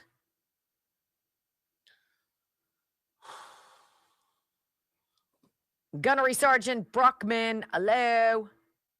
Hi, Mark. Cornkey. Slappy McGroin. What's going on? Hi, Rapless. What's up, McMouse and Flash Tour? There's some new names. God bless America. Otmar's here. Hello. Hi, less taxes. How are you, babe? I know who you are. I've met you. Famous Jameson. Hi, babe. Hi, Anti-Dem. Anti-Dem 230. Hi, Mark's Doodle. Oh, Mr. Anderson Lives is talking about my hair seems to be in a controlled professional mood today. Is that right? Sure. I don't know. I'm mentally drifting daily, says Golfenstein. Yes, I know. Hi, Kip Petzold. Demand your emoji back. Write your congressman. Hi, Edith. Hi, Jack and Tuck.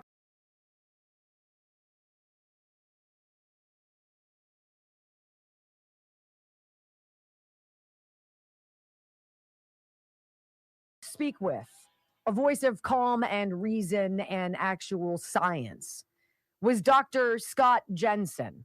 He was a Minnesota state senator for many years, ran for governor in 22, lost to Tim Walz, and is in the race again in 26. And Dr. Jensen is joining us. I'm so excited to hear your voice, sir. Welcome back. How have you been? I've been good, Wendy, and thank you for having me on your program. It's always a good discussion that we have. Oh, I love that. I have to ask you, I was thinking about you in specific to Minnesota and all of the fraud going on. Like, give me your 30,000-foot view of the picture that you see in the state. I think the 30,000-foot view is represented by the everyday person who is very skeptical of someone who allows something to go on for 5 to 7 years, and then when it gets a little hot in the kitchen, they come out and say, oh, yeah, well, we're going to crack down on it now, and we're going to stop this fraud, and we're going to do this, and we're going to put someone in position. I think people are saying, this feels like virtue signaling. This feels like too little, too late, and you're trying to cover up for the fact that as the person where the buck stops, you didn't do the job, and we're not buying what you're selling right now. And I think that's what the typical person in Minnesota and across the nation, and actually, Wendy, even across the globe, because we're getting people from Australia writing articles about what's happening in Minnesota with that Tim Walz guys. How can you lose $1 billion and then say, oh, but we're going to crack down? Yeah, I know you and I, we will be biased. Like I say, I'm biased. I'm conservative. I like conservative values. What Tim Walz has done, I have a visceral reaction to. I hate people who allow fraud, theft, and abuse. What's the prevailing perspective? If you had to put on like maybe not conservative lenses, but real lenses on the ground level there, what do people think about this guy? Well, let me take an example. This morning, I got a phone call from someone who leans a little left and works for the government. And they said, I can't ignore the fraud any longer. And I can't buy the excuses that I'm hearing from the governor. It's time for me to make a change. And so they called me because I'm a candidate, said, you've always been pretty practical and logical. I want to know, what are some of the critical issues for you? And so we had a broad-based discussion. But I think that prevailing sense, Wendy, is that people are starting to say, okay, this is too much. I cannot abide by what's going on. And I think we're going to see more of that. And I think that's why Walz is feeling such incredible criticism coming his way. I mean, I've got to salute the man. He can take an incredible amount of heat and still seem to be convinced that he's done nothing wrong. Right. Well, it's a victim thing, and it's so frustrating. Like, I want Ilhan Omar. I want her investigated. I mean, if she legitimately started serving in the House with a $65,000 net worth, and then 4 or 5 years later has parlayed that into $30 million, sir, I'm not so sure your coffers have the same return. Do they? But, Wendy, I think to push back a little bit, rather than put the focus totally on Omar, I think we have to ask ourselves about the system. 100%. I mean, hasn't Nancy Pelosi done some of the same stuff? And I'm sure we have people on both sides of the aisle that have. I think when we get in this arena of blaming and it heats up and, literally we get to a boiling point, it's real easy to identify one person and say, that's the problem. But quite frankly, even with the fraud in Minnesota, don't Republicans and Democrats have to accept the notion that part of the reason the fraud happens is because the programs and the initiatives that were put forward by the legislature, signed by the governor, were so carelessly put together that there were no rules that called for audits and examination of the businesses and examination of the applications and inspector generals and how oversight was going to be conducted and how you unify your efforts against fraud. I mean, at some level, people have been critical of the Somali community in Minnesota for not assimilating. That's a fair criticism. But do we also then have to look at our programs? Were they such that there was no real push to assimilate? Have we made it too easy to not assimilate? Have we made it necessary that assignment number one, if you're going to come and move to Minnesota, is learn the English language? For every refugee and immigrant that comes to Minnesota, should local school districts have to go out and hire a teacher that speaks that language so that we're teaching our lesson plans in 10 different languages? How do we do this in such a way that we assist, but also expect people to assimilate? Because if you're not interested in assimilating in America, if you're not interested in loving America, if you're not interested in helping build America, then why come to America?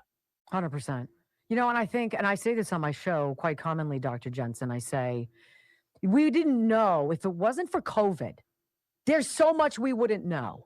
I mean, think about your own experiences, just speaking up and saying the honest things about what you were experiencing in your practice. And the knives that came out for you, they rushed all of those emergency use authorizations as quickly as they rushed these programs that allow people like Somalians, like Haitians, like even Americans to grift in ridiculous measure. Well said, WenDy. Well said. And I think that at some level, America has become more skeptical. And perhaps that's the silver lining, because I'm old enough to remember very well Richard Nixon and the fact that, while he wasn't the guy breaking into the Watergate building, he was the guy who was willing to cover it up in an effort to protect his own skin. And I think there was a time of skepticism in the 70s, and perhaps time passed and skepticism weakened. But COVID put on steroids our need to say, what is going on? Because I think we saw the government demonstrate more power and authority unilaterally than we ever would have counted on. We saw governors like Tim Walz literally single-handedly move the goalposts, tell us through the Department of Health how death certificates were going to be completed, lock down businesses, lock kids out of school, over and over and over again. And I think people are just stunned. And now people are asking, why is the American public so skeptical of vaccines? Because you lied to us so blatantly that now we're asking, what else have you lied about? If you told us that natural immunity wasn't a thing, even though we've understood that for centuries and centuries and centuries, and then now you say, oh, actually, we do agree. Natural immunity is a real thing. I mean, I think the American public is saying, at some level, we're frustrated. We don't know who to believe, but we know that we have to see what our own eyes see, hear what our own ears hear, and we have to start making conclusions and assessments on our own. I love that when I search your name, it comes up that you were a big COVID conspiracy theorist. What did you share? What did you share, sir, that was a conspiracy theory? Because I seem to think that you are a conspiracy fact teller. I came out and said that the vaccine wasn't doing what we were being told it was doing. And then I became all of a sudden overnight a conspiracy theorist regarding vaccines. I was called an anti-vaxxer, even though in our medical clinic, I spend hundreds of thousands of dollars a year buying vaccines for vaccines that have been proven and studied, such as tetanus and diphtheria and things like that. But always with the notion that informed consent is the highest arching decision-making tool that we have. Voluntary informed consent has to be not just the rule of the day, but the Bible of our Constitution upon which our individual liberties lie. 100%. And so I literally came out and said, listen, you're saying things about this vaccine that aren't true. You're saying that we can use it in pregnant women, and it hasn't been studied. You're saying that it's going to prevent transmission, and it's obvious that it doesn't. You're saying that it's going to prevent you from hospitalization, and it obviously doesn't. One of the things, Wendy, that I think is still fascinating to me, and I wish it would be elevated more in the media today, but I think it maybe is just too sensitive a nerve for a lot of people. But if you go back to 2020 in the summer, when President Trump put the creation of the vaccine on warp speed, you had all kinds of Democrats, including people in Washington, D.C., such as the White House, saying, boy, I would never take a vaccine like that. You wouldn't get me to take a vaccine that's cranked out in a 4-month time frame when normally it takes 4 years. Not me. And then when Biden is president in January of 2021, and the vaccine is now available, all of a sudden you've got everybody saying the same message synchronously, saying, get the vaccine or you're killing grandma. I mean, what about the gross, blatant hypocrisy of the summer of 2020 to January of 2021? Does nobody have to answer for that? 100%. 100%. And you can always tell when everybody jumps on the same line, they say the same words, you're being hoodwinked. I have to ask you, sir, you know how dirty the process is. They came for your medical license probably a half a dozen times, Dr. Jensen. What on earth would ever inspire you to want to get involved in this again? 3 things. The first one is the verse from Esther 4, chapter 4, verse 14, where the words are, have you considered you're in the position you're in for such a time as this? I believe absolutely that I'm not a young person. I'm 70 years old. I'm not looking for a new career in the world of politics. I know who I am. I have been awarded the Doctor of the Year, the Family Doctor of the Year in Minnesota. So I have a strong enough ego that I'm willing to take the slings and arrows without backing down. That's number one. Number 2 is I think that my general inclination in life and in medicine has always been to be a skeptic. And that's something that really serves me well in these days. And then the third thing, Wendy, I would go to the book of Hebrews in the New Testament, chapter 4, verse 14 again, and it says, hold fast to the beliefs you profess. I don't have a choice here, Wendy. I have to step forward because even if the political campaign pathway is brutal and fraught with criticism at every turn, I don't have a choice. I've got to do this. And I'm just going to say that's why I've always appreciated you. I know you've gone through so much, and I look forward to what's going to happen. We don't know if Walz is running again, do we? Well, he said he is, but people have wondered whether or not the pressure might become insurmountable, whereby he might back out. But he has been raising money. He has a Rolodex that doesn't quit. He's going to get a lot of national money from Democrats around the nation. And I think the Republicans would be foolish to underestimate him because Tim Walz can talk. He can tell fibs with most convincing words. And we haven't had a Republican governor in more than 20 years. So, don't underestimate Tim Walz. Tim Walz. I should say we haven't had a Republican governor win since 2006. That's what I should say. Well, I appreciate your time, Dr. Scott Jensen, 2026 Minnesota gubernatorial candidate. I got your 6, babe. Thank you, Wendy, so much. Have a great day. drscottjensen.com. Learn more about us. Thank you, sir. Godspeed. When we come back on the Wendy Bell radio program, don't tell me it's not about the human trafficking. It's about the human trafficking. I got a story for you. Oh my, next. Wendy Bell Radio Network.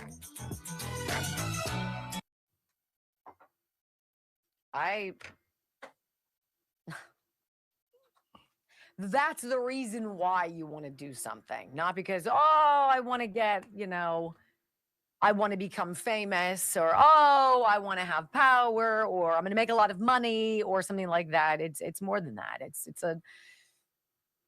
I feel like I was made for this moment. I've got to step in and do it and give it my best. And I think he's phenomenal. I love Dr. Jensen, so I'm glad he was able to be here. Let me tell you about Ireland Contracting, 1-800-NEW-ROOF, IrelandContracting.com. I love what the Ireland stand for. I love the products that they do, the roofing. the siding, the soffit, and the fascia, whole house, new windows, electrical work, all of the things on the outside of your house that need zhuzhing.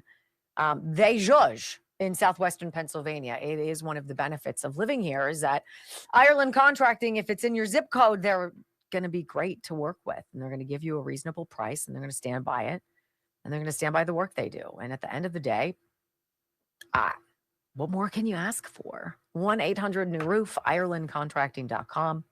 Love them. I feel so lost now that we're not talking about our spices with disinfectwithsniper.com. Well, you can still get them. He did pretty well. Yeah, he did really well. You guys did a great He job. had to go restock again. Much like Sniper, he had to restock the spices again. I love this. I love this. Disinfectwithsniper.com. It's one of those places you go, and it's not very common where you go on somebody's website and like everything that's on it. It's like how I feel about Chef IQ and Chef Man. Like everything on that company website, I'm like, I'll have one of those. I'll have two of those. And yes, absolutely. Add that to my cart. That's this website, disinfectwithsniper.com. Whether you need the hospital grade disinfectant antibacterial, you need the absolute fantastic degreasing / smell removing, odor neutralizing knockout. You've got the organic pest killer Harmony, lice, fleas, ticks, bed bugs. Really? All of it on that website. And their spices, which are really delicious. Hunt Chef spices, fantastic. Disinfectwithsniper.com. Disinfectwithsniper.com. Wonderful people, too. I know them personally, and so does Brock. Can you imagine wading into that nightmare? Running for governor. I'll never forget when he told us they were after him for like the 4th time to take his medical license.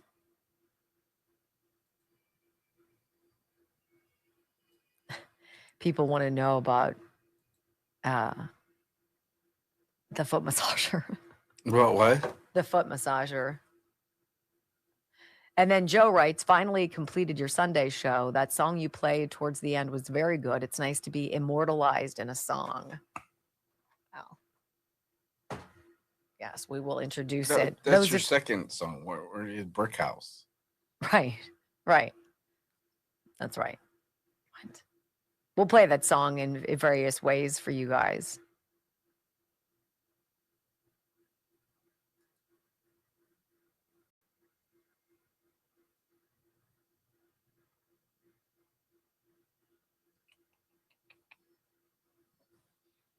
So we're skipping Timmy again. I liked him too much. I was just prepared, so thank you.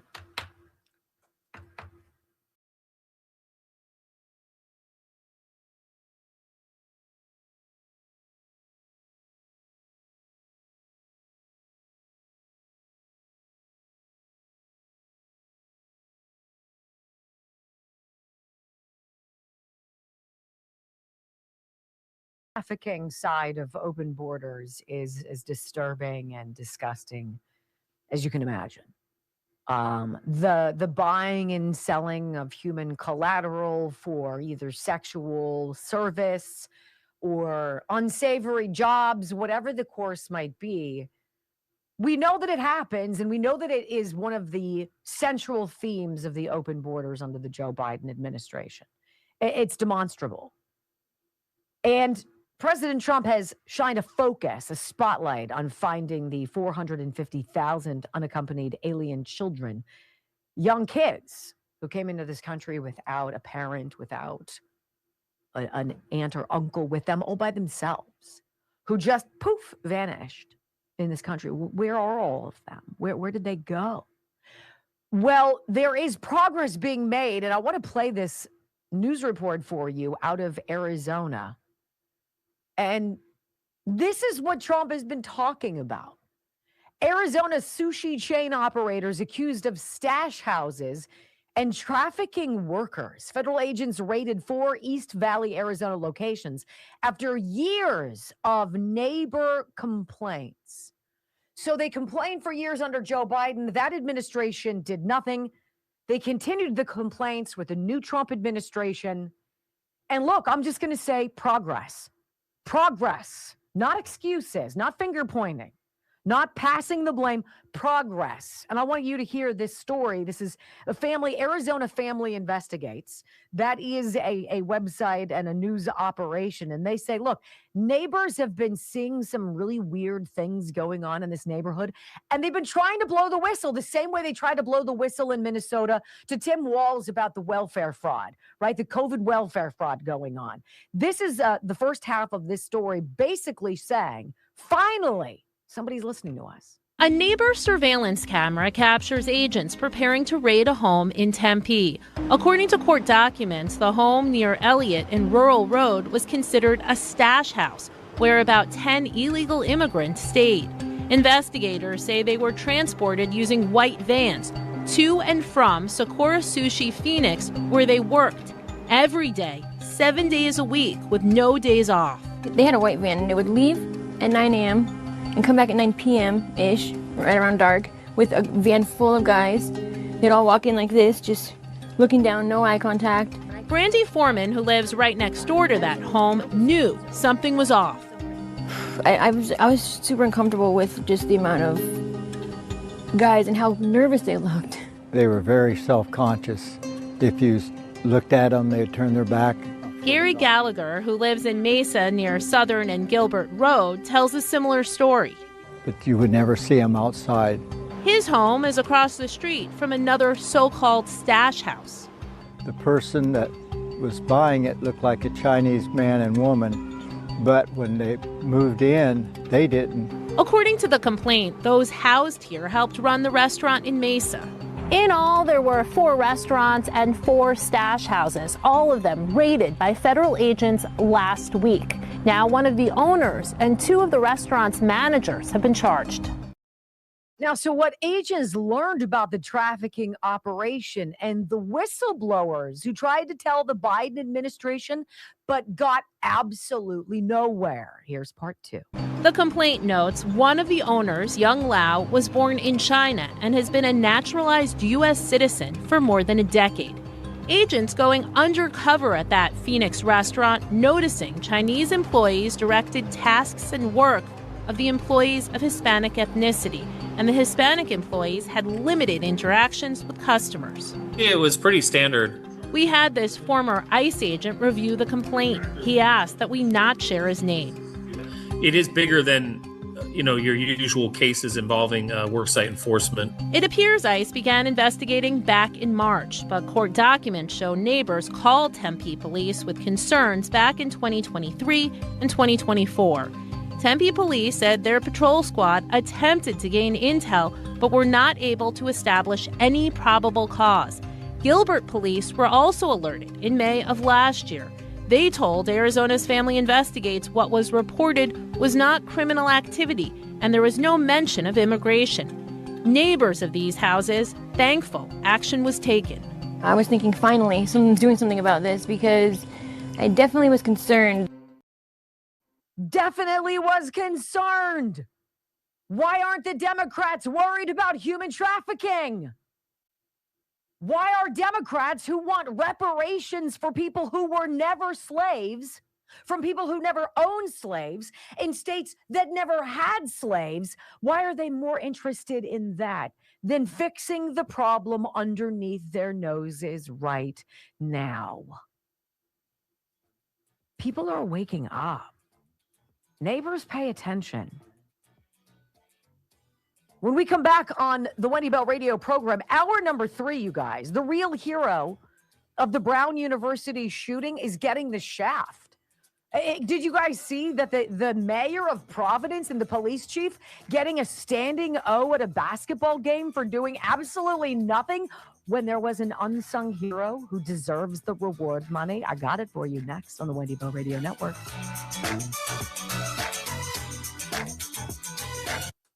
Like, We've called, we told them like it's nonstop. It's 9 a.m., it's 9 p.m. It's a cycle of people. They're shuffling in a dozen dudes in a 2 or 3 bedroom house. I live next door.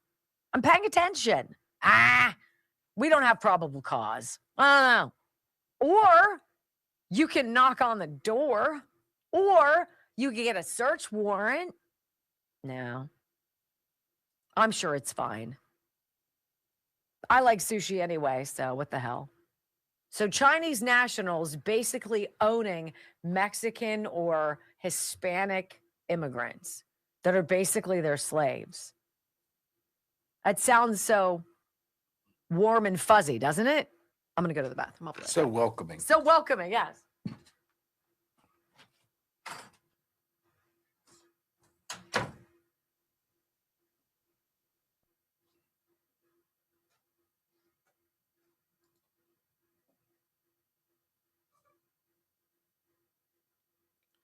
The stuff in, we talked about this yesterday morning with the shooter at Brown. Nothing about this whole situation smells right. None of it. 100% none of it. How they found the guy. And then she's right. You have these typical politicians taking credit for stuff they don't do, looking for the next clip for the commercials. They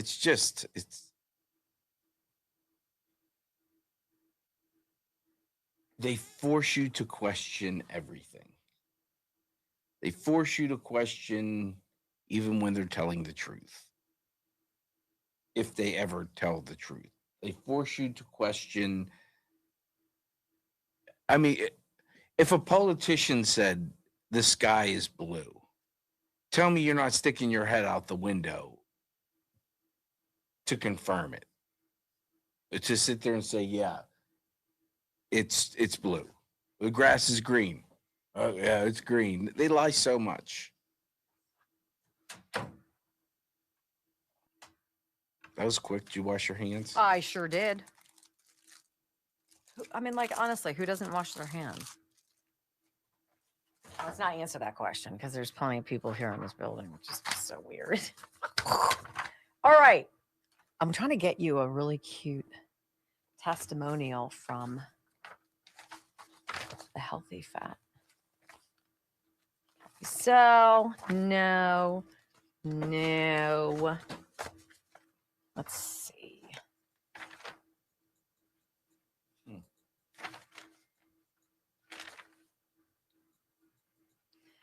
Dear WenDy, I lost about a pound a week average. I've been drinking 2 10-ounce glasses of Dr. Gundry's Healthy Fat Drink Mix for about 9 weeks so far. It curbs the appetite, and along with my workouts, so far, so good. 61 pounds to go. This works. Pass this on to your listeners. I love you guys. That's from Becky. Becky sounds like freedom. That's amazing. So I would, you know what, honestly, think about that. Think about in 2 months, 2.5 months, being down 10 to 20 pounds simply because you're drinking something. Simply because you're drinking something that tastes good, that crushes your energy, that turns fat into, or that crushes your appetite, turns fat into energy, right? And is delicious and is sweet without being like, woo. It's so tasty. And I will tell you, I drink it every single day. For a reason, obviously, a reason. Thehealthyfat.com/WenDy. You're going to watch a Dr. Gundry video. I got sucked into one. I got sucked into one yesterday. It was on dark spots. And I was like, what is it about your dark spot corrector, Dr. Gundry, that you make? And I totally was like, he does a really great job with his videos. What was the one that you were watching? About nuts and different foods that have different, they tell you a food's healthy, but really here's what it does to your body. Got it. Yeah. And you know what? I watched it in like 3 minutes and I'm like, oh my gosh, I'm watching a commercial. Yeah. And they're fascinating because you're like, oh, I didn't know that. You're like, ooh, I eat that. I That's didn't know what it that. does. I should know. Lectins Oh, yeah. and- What? This is also a great time still because this mega blood work discount sale from bodybyAIM360.com. Get your blood work done in December for a January start. This is that deep dive, $79. It's crazy, into 65 different biomarkers and hormones and all sorts of stuff in your blood. New patients only. BodybyAIM360.com. It's $79 to basically open the door for you to learn about what's going on in your system. And it helps you determine what kind of foods you're going to eat, things that you need to avoid, things that you didn't know you were deficient in, other things you're like, wow, I've got way more of that than I knew. It's the blueprint about your weight loss journey. So if you have 40, 50, I mean, even 30, 40, 50 or more pounds to lose, Dr. Dubiak and bodybyAIM360.com, they can help you. They want to do this with you. Brock lost 70 pounds working with them. It was way better than getting a gym membership at the beginning of the year. It's all predicated on this blood work. And Dr. Dubiak figures out so much about you and why things aren't working for your weight loss goals by getting this blood work. $79 is crazy. 412-227-9255, bodybyAIM360.com. It works. I mean, proof positive it works. I like that. See how you guys are doing. Thanks for being here. 7,400. I love it. 3.11. You're doing okay. So We you need to guys, get. who's lucky 400. like me gets Christmas Day off? Hi, Mama Bear. Hi, Hiking Cat Lady. Hi, Thaws. Hi, Dee Dee. She gave us 3 rumbles. Wow. Wow. Are you part of Fulton County, Georgia's election system? How many times did you count those? 5. We should give her a WenDy Bell Radio Medal of Honor. Yes. 3, 2, 1. WenDy Bell, America's anchor mom, fighting for America 1 hour at a time. Welcome to the family. She once hosted a 3-hour show in just 15 minutes. She once intimidated the Electoral College to audit itself. Her monologues are so sharp, they're considered a concealed carry weapon. Fact-checker sites routinely issue her a retraction a week in advance. Even her commercial breaks trend on social media. Her freedom of speech has diplomatic immunity. She doesn't just drain the swamp has to ask for cab fare. WenDy Bell is the most interesting conservative woman on radio. Keep rumbling, my friends. 3 hours of bold truth and excellence. You've just signed up for the WBR Army. Strap in. This is the WenDy Bell radio program.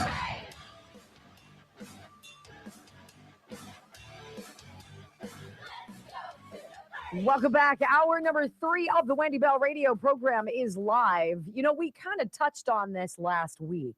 I didn't cover it extensively because it is just so scary. It's so disturbing to think how any nutcase for any reason with any kind of a gun or a weapon. I mean, did you see the horrible situation where the woman was hit in Seattle by a lunatic with a rap sheet? Dude's been arrested 8 times this year, and he had a big wooden, like, I don't know, 2x4 or whatever that had a screw sticking out of it, couple inches. And he went up to a woman, he went whack, and he hit her in the face. She's lost an eye. We cannot stop crazy from happening. We can do our best, but terrible things happen and they defy comprehension and logic, and I don't understand them. And oftentimes in one of those cases, I don't talk about it until there's more information. Well, the real hero of this whole Brown University shooting that we talked to you about last week is totally getting the shaft.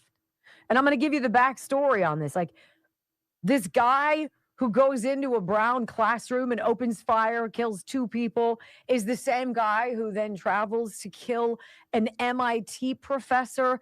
It's so weird what happened, and the guy commits suicide. What is this? And why ever would the Providence, Rhode Island police take a victory lap, or the mayor act like they did one of anything when the actual guy who solved the puzzle is a homeless guy who was paying attention, like the neighbors in Arizona in the last segment you heard? You see the white van, revolving door, in and out, stream of dudes who are not from here. Why are you looking as though you're in prison, being shackled and led into this house? Because there's something going on. And you know when it's not right. You know, everybody seems to think that the self-congratulations given by Providence Mayor Brett Smiley and others have been totally unseemly. I mean, these idiots didn't even do anything. Smiley whined about being tired. It's so tiring, this investigation into this murder. It's so tiring. At the time, there was an armed man at large who was a threat to the public. That's the job, you moron. The police chief, little leeway, he was dealing with some systemic incompetence by Brown University, which was attacked by Claudio Neves Valente, a 48-year-old guy, Portuguese national, December 13th, so a couple weeks ago. The hero in this story who was able to figure out who the gunman was. It's not the mayor. It's not the police chief. It's not the FBI. It's not the state attorney general. It's some homeless guy named John. That's all we know about him. A homeless guy named John who lived in the basement of the engineering building that Valente targeted. So this Portuguese national, 48-year-old, opened fire during a study session. And he killed 2 students and he wounded 9 others. This homeless guy named John, reportedly an alumnus of Brown, like the shooter, confronted the shooter, this Valente guy, got his description, including that of a rental car, a Nissan Sentra, got its tags. He posted the information on Reddit, which cracked the case wide open since the shooter, Valente, was pretty talented at covering his tracks. Using a Google phone, reportedly using European SIM cards and other applications that made tracking impossible. He also switched license plates between the time of the university attack and the killing of MIT professor Nuno Loureiro, a former classmate of Valente, the murderer, in Brooklyn, Massachusetts.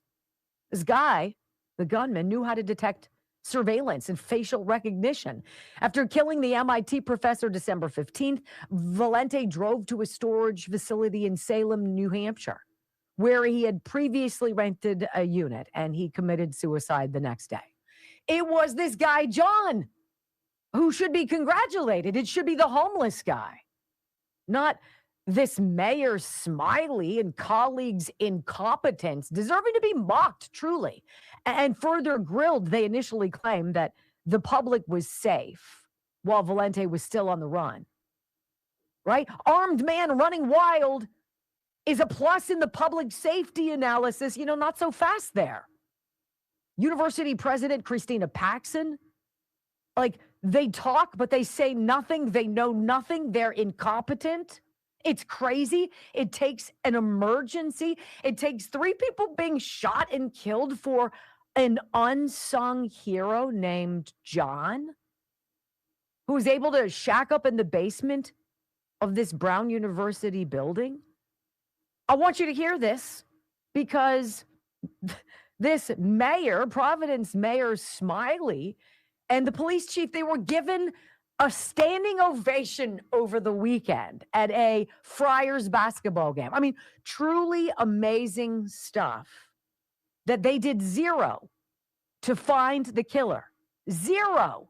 A homeless man did it all. And they get a victory lap standing ovation at this basketball game. Listen to the announcers. And if I can just paint the picture, if you're not watching, the mayor and the chief of police stand up and they basically take a bow.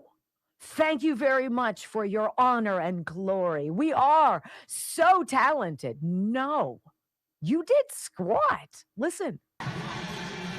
A few moments ago, Providence Mayor Brett Smiley and Chief of Police Colonel Oscar Perez were recognized along with the first responders who assisted in response to the Brown University shooting last week.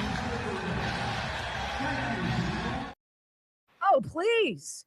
So these people, 3 people are dead, and these quote-unquote leaders do a victory lap because the suspect turned up dead in a storage unit. Nobody in that video should have been celebrating. Providence police should have ended the shooter before he was even able to leave the building. Embarrassing, one could say.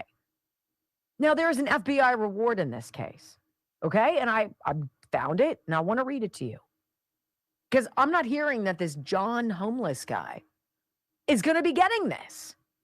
FBI announces $50,000 reward for information leading to the identification, arrest, and conviction of the individual responsible for the Brown University mass shooting.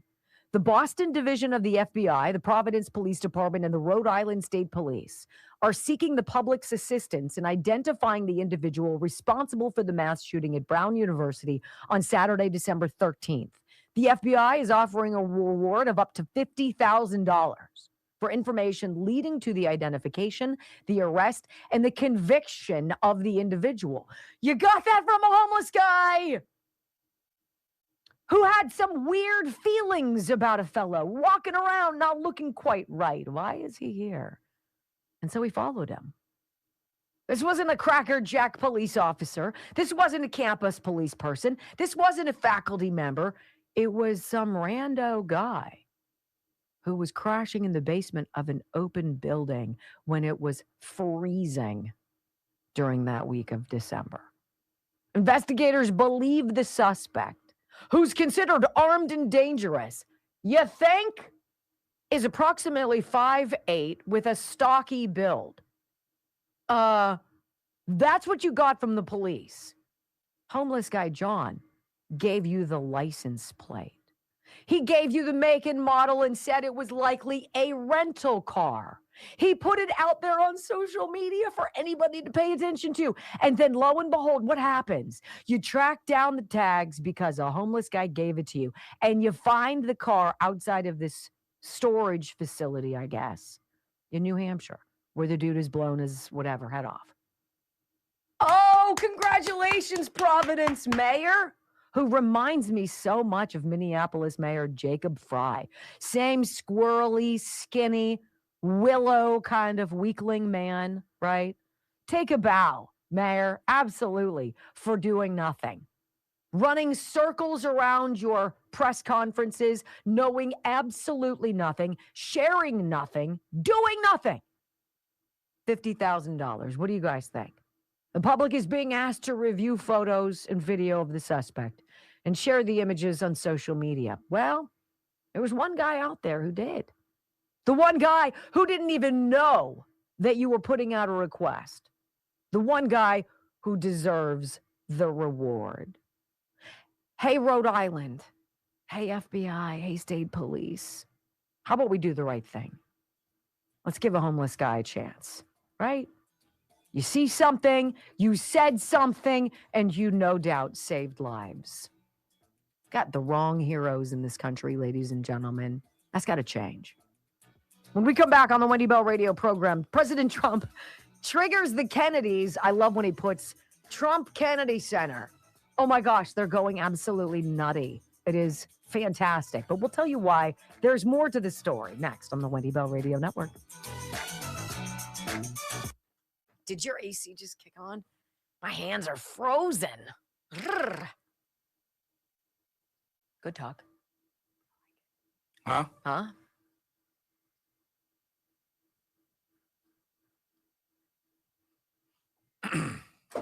Are you cold? No. No. Okay. What's it say? 34 and sunny out there. I'll believe it when I feel it. How about that? Like $50,000. Either you're going to give it to the dude who cracked the case or you're not. And if you don't, well, then suck it with all future rewards. $50,000 when you have Somalians stealing billions in Minnesota. Can we cough up $50K for the homeless guy to maybe get an apartment? Right? He's obviously extraordinarily bright. He went to Brown. The bigger story is, bro, how did you end up homeless? I want to find him. Who wants to find John with me? Do we have any sleuths out there? I know you people. Somebody out there is going to help me find John. Wouldn't you want to find him? I haven't heard from him at all. I don't think anybody's talked to him. Somebody's got to know something. Especially through Reddit. I don't know. I'm particularly interested in that story. So, hey, More Gains Fitness. Remember, if you want to start losing weight, finding the actual abdominal muscles that you long succumb to never finding again, but you want to find them, you can. You need to learn how to eat. You need to know what's going on in your body. You need to learn how to exercise. Now, it's easy to do that exercise-wise if you go to More Gains Fitness, 4 locations in Western Pennsylvania. But if you're not from Western Pennsylvania, you're like, why do I care about this woman? Well, because her Ignite 90 program, where you give her 90 days of your commitment and she gives you your body back, that's now a go online for everybody across the country. MoreGainsFitness.com. MORGAINZ Fitness.com. Think about that. We can do this online. We can get all sorts of information about you and your metabolism and your body, the foods you eat, what's going on with your blood, right? We can get all that for you. And then we're going to create a food plan and a workout plan. And you're going to kick butt. That's what it's going to be. 90 days. So by St. Patrick's Day, pretty much St. Patrick's Day, you're going to be inches smaller, right? Pounds lighter and stronger, period. And my favorite, I know I do it all the time, but I really like it. Hold on. You know my girl. I do love me, my girl. Where'd she go? She's so cute. Before and after. Look at the thighs. Look at that. That is a transformation. 90 days. Wow. I'm telling you what. I want whatever fruity drink she's drinking in that. Looks like a pina colada. Mm-hmm. I watched that movie you told me to watch. You didn't like it. I did. You did? Yeah. I thought it was good. The Lincoln Lawyer? Yeah. Matthew McConaughey. All right. Matthew McConaughey. Yeah, he is. I think he's a great actor. Yeah. Jack was telling me, so my film guy son was telling me that he'd been in so many of these romantic comedies that he literally put his foot down and said no to like several romantic comedies and was blacked out for 4 years. And this was the movie he got. That I think it was great. I thought it was fantastic. The Lincoln Lawyer. Yeah, if you haven't seen it and you're looking for something to do, it's fascinating. And then you have to kind of go back. I could watch it again because I'm sure I missed a lot. I was wrapping Christmas presents. Mine? Mm. So no.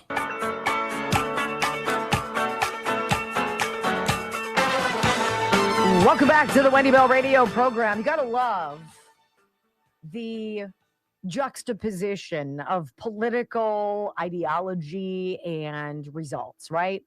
On the one side, you've got Democrats who try to tell you that they're all over something after it's been exposed for being a problem for a long time. Think Minnesota fraud, right? You have Tim Walz now. Well, when we found out about it, we put our best people on it. And we're working hard. We're working as best as we can, but it takes time and we could use some assistance. You know, it's been 8 years, Tim, that this has been going on. And then you have President Trump and the Republicans. Well, we'll just say Trump on this one side, right? He's like the Kennedy Center. This very special place, right? Falling apart. It is a poo hole. It's running in debt like nobody's business. It's over leveraged. And he's like, darn it. No. Hey, Rick Grinnell. Ring. Hello, Mr. President. Rick, former ambassador to, what was it, Germany? Yes, we have a new assignment for you. I need you to totally turn around the Kennedy Center. And we need to do it stat. And Rick's like, what? And he's like, yes, go. Well, this is interesting. Because in what? Just a few short months, there's been a complete renovation. Rick Grinnell began leading the cleanup efforts at the Kennedy Center in early 2025, shortly after his appointment by President Trump to address severe financial mismanagement, deferred maintenance, and operational issues like broken elevators, leaking pipes, and non-functional fountains. So what you have is this gem of a building that has been mismanaged by the left. And the people aren't paying attention to it. And they're spending more than they're bringing in.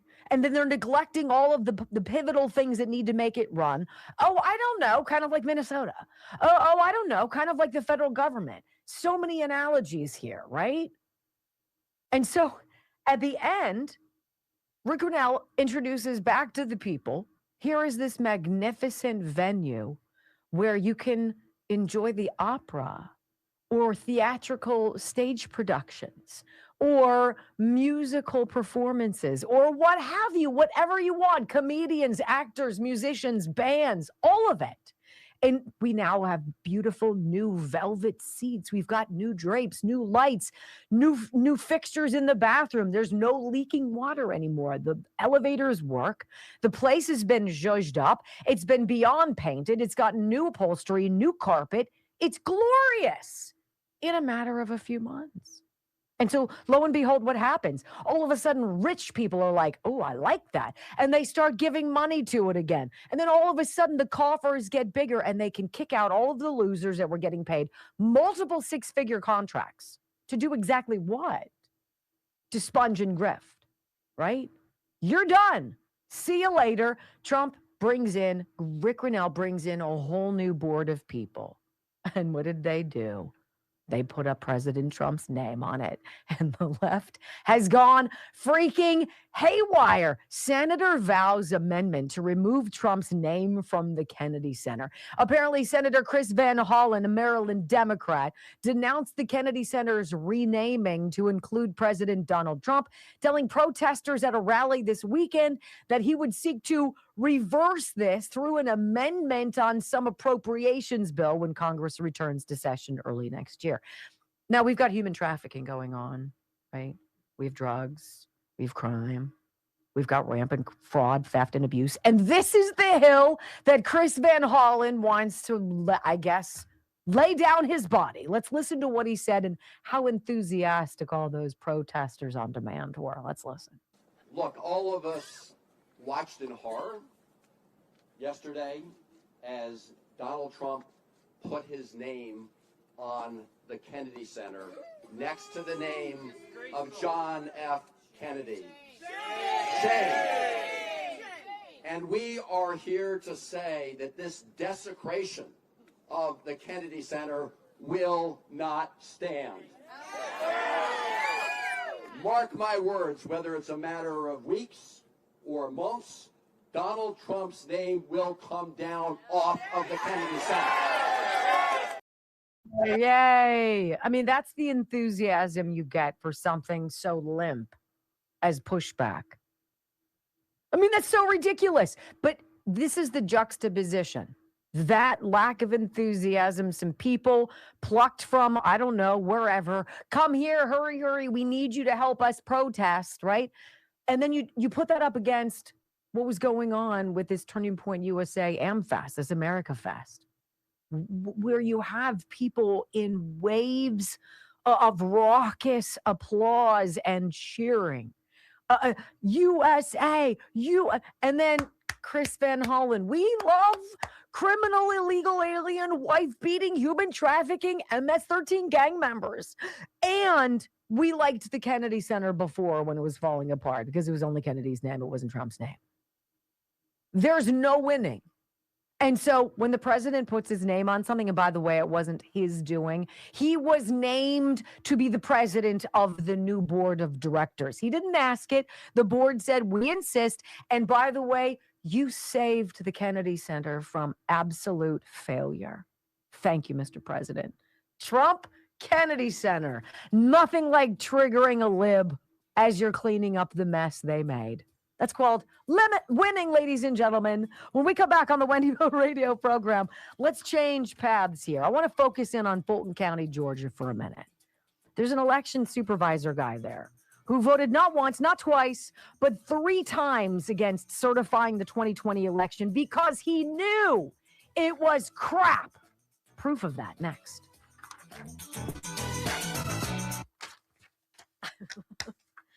Damn you, you're going to fix it and make it beautiful again, and people are going to come back and they're going to spend money. And rich people who, by and large, are a lot of conservatives, are going to be like, I'm down with that. I'll be a benefactor.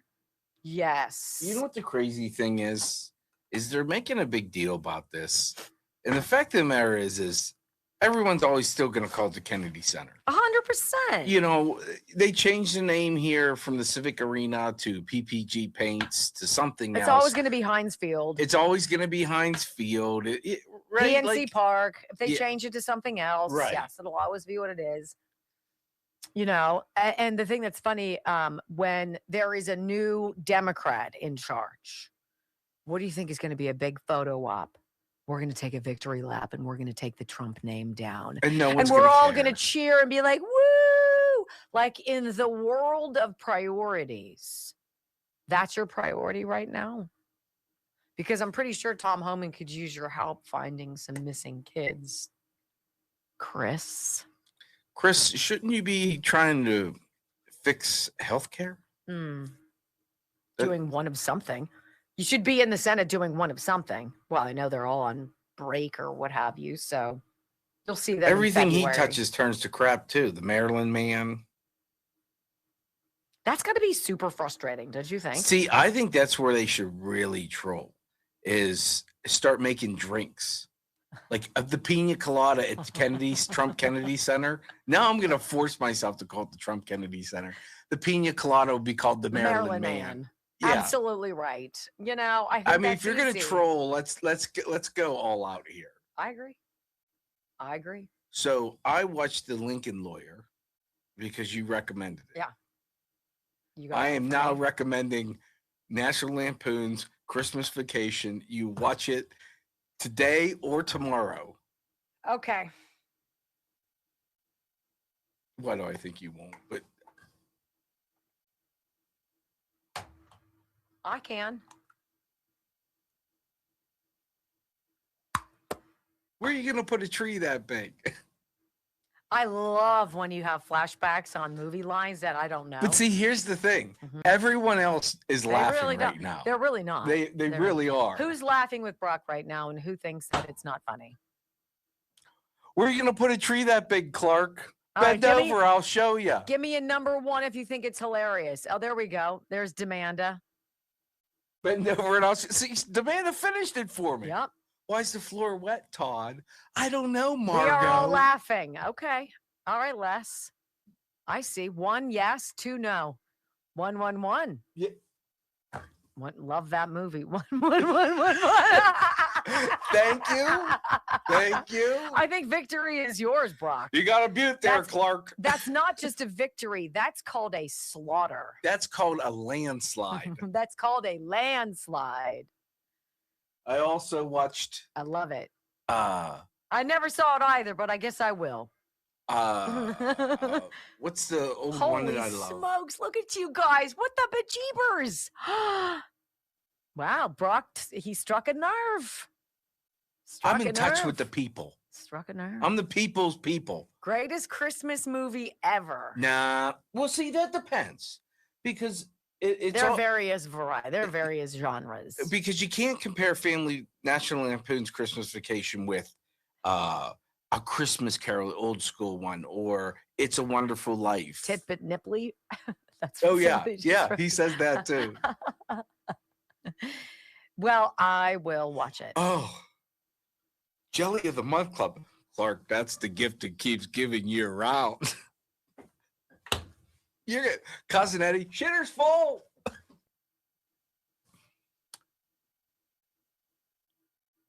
Okay. You have to tell me when you're starting to watch it. No, Text me I and don't have watching to tell it now. you crap. I mean, do you guys see what I deal with? Who wants a book report on it? A movie review from WenDy tomorrow. They don't care what I think. They've seen it. They know what they think. Well, right. They want to know if you laughed or not. See, next is going to be Rocky. Right. 4.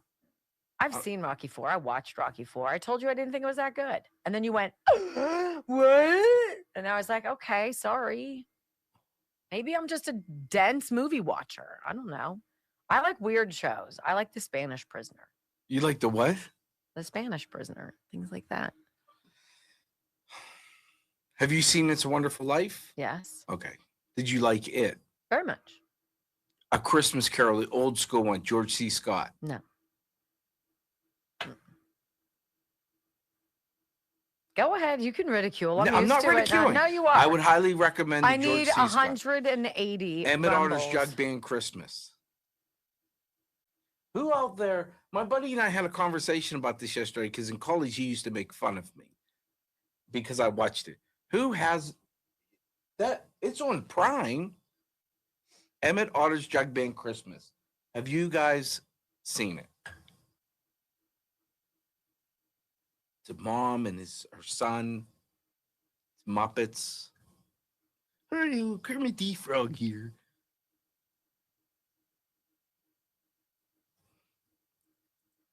Better watch it. That's your homework. I think Home Alone's probably one of my favorite Christmas Oh movies. Oh my. I have kids. I watched it with my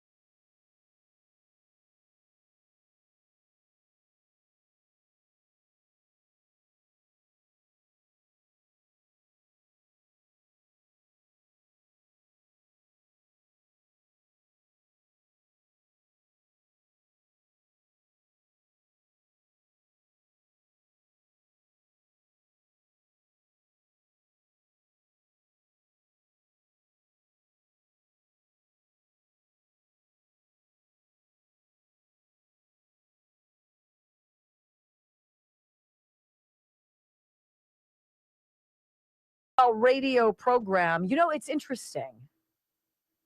As we were talking in hour number 2 with Dr. Scott Jensen from Minnesota, who is going to again run for governor in his state. And we were talking about how all of the things that he had brought up during COVID and it made him he got on this program multiple times. I reached out to him because he was merely saying things that were reasonable, that were common sense, that people like you and I were able to identify without having some rocket science degree in infectious disease, but in having common sense. And it's wild when you're in the midst of a propaganda brainwashing campaign. There are those who are completely ensconced and corrupted by it. And then there are others who are out as like kind of the outliers looking in, going like, what the heck happened to you people? Where did your critical thought go? We've never gone through something this outrageous before. What makes you think that now this makes sense and you should rush out and do this or that? It didn't make sense to us. But all of the things that if you ever Google Dr. Scott Jensen comes up about him, everything that comes up says that he was the, big pusher of conspiracy theories about COVID. No, he was sharing medical advice from like decades of experience being a family practice physician. That whole lie has unraveled. The whole lie about COVID and the rush to get vaccinated, all of the ancillary tentacles of suck that came off of it, we know better, right? You know what also is unraveling and has unraveled? This whole notion of the big lie. That Donald Trump didn't win, or that Donald Trump won in 2020 and somehow it was stolen from him. Like, that's ever happened before. The left said. And it's like, no, we were watching live. I went to bed in Pennsylvania and I saw that he was up 650,000 votes. And then he loses with like 2% left to count. He loses by 80,000. Like, in what world does that make sense to you? And you weren't allowed to say anything. And they came out with knives, which is a lesson, obviously, we all know. Every time they bandwagon to fact check you and the knives come out to silence you, dox you, put you in a corner, put you on a shelf, shut you up, you know you're over the target, right? Well, this whole big lie nonsense about 2020 has completely imploded. It's all unraveled. And all of the idiots out there who try to throw stones and point fingers at those of us who dared to stand up with common sense and say, I don't know about you, but this doesn't feel right. Never before have I seen people lose votes in a live tally of an election. Does anybody else think I'm onto something? Well, yeah, somebody did. And he's kind of a goofy, dorky election official in Fulton County, Georgia by the name of Mark Wingate. And he's like the homeless guy John at Brown University, the unsung hero who just saw something and said something. So Mark Wingate is on the Board of Elections, Registration and Elections in Fulton County, Georgia. And he explains why to this big hearing going on about, yeah, you know what? 315,000 ballots, mail-in ballots, were never signature verified before they were just certified as being, yes, Georgia goes to Joe Biden. And he's like, look, I voted against certifying the election 3 times because none of it adds up. And at a hearing, he explains why. This is what you will never hear anywhere. This is bombshell stuff. This is proof of fraud and election corruption. It has to stop, which is why the DOJ is suing 3 states and the District of Columbia. Audio soundbite number 1. Here is the Fulton County Board of Registration and Elections former member Mark Wingate saying, look, even a rudimentary population search of Fulton County, Georgia showed that we had way more people voting than even people who live here. I'm just a guy who sniffed around for 30 seconds on Google and could figure that out. Listen, audio soundbite 1. I did, some fairly simplistic research on the population of Fulton County, Georgia. And what I found out, and of course started pressing that with the elections department, through subsequent monthly meetings, et cetera, was that the numbers that I was able to ascertain, we had more voters on the active voter rolls than we did of the population of the entirety of Fulton County, and then extrapolating for those of voting age. So that became a major concern of mine, and frankly, lasted throughout and continued even after the 2020 election. Said that. We're like, how do you have more people voting than you have voters who are registered? That doesn't make sense. That renders your election results null and void and your entire system corrupt. And when we said that, they were like, not allowed to say that. Why? Audio soundbite number 2, Mark Wingate, who served on the Fulton County Board of Registration and Elections, says, we asked for basic stuff, chain of custody documents. Show us everybody who touched these ballots before they ended up in this tabulator getting counted. This is part of the process. It's not an extreme ask. It's part of the deal. We couldn't get any of that, he said. Listen. In the 2020 election itself, I had and other board members had requested that we obtained the chain of custody documentation from the department.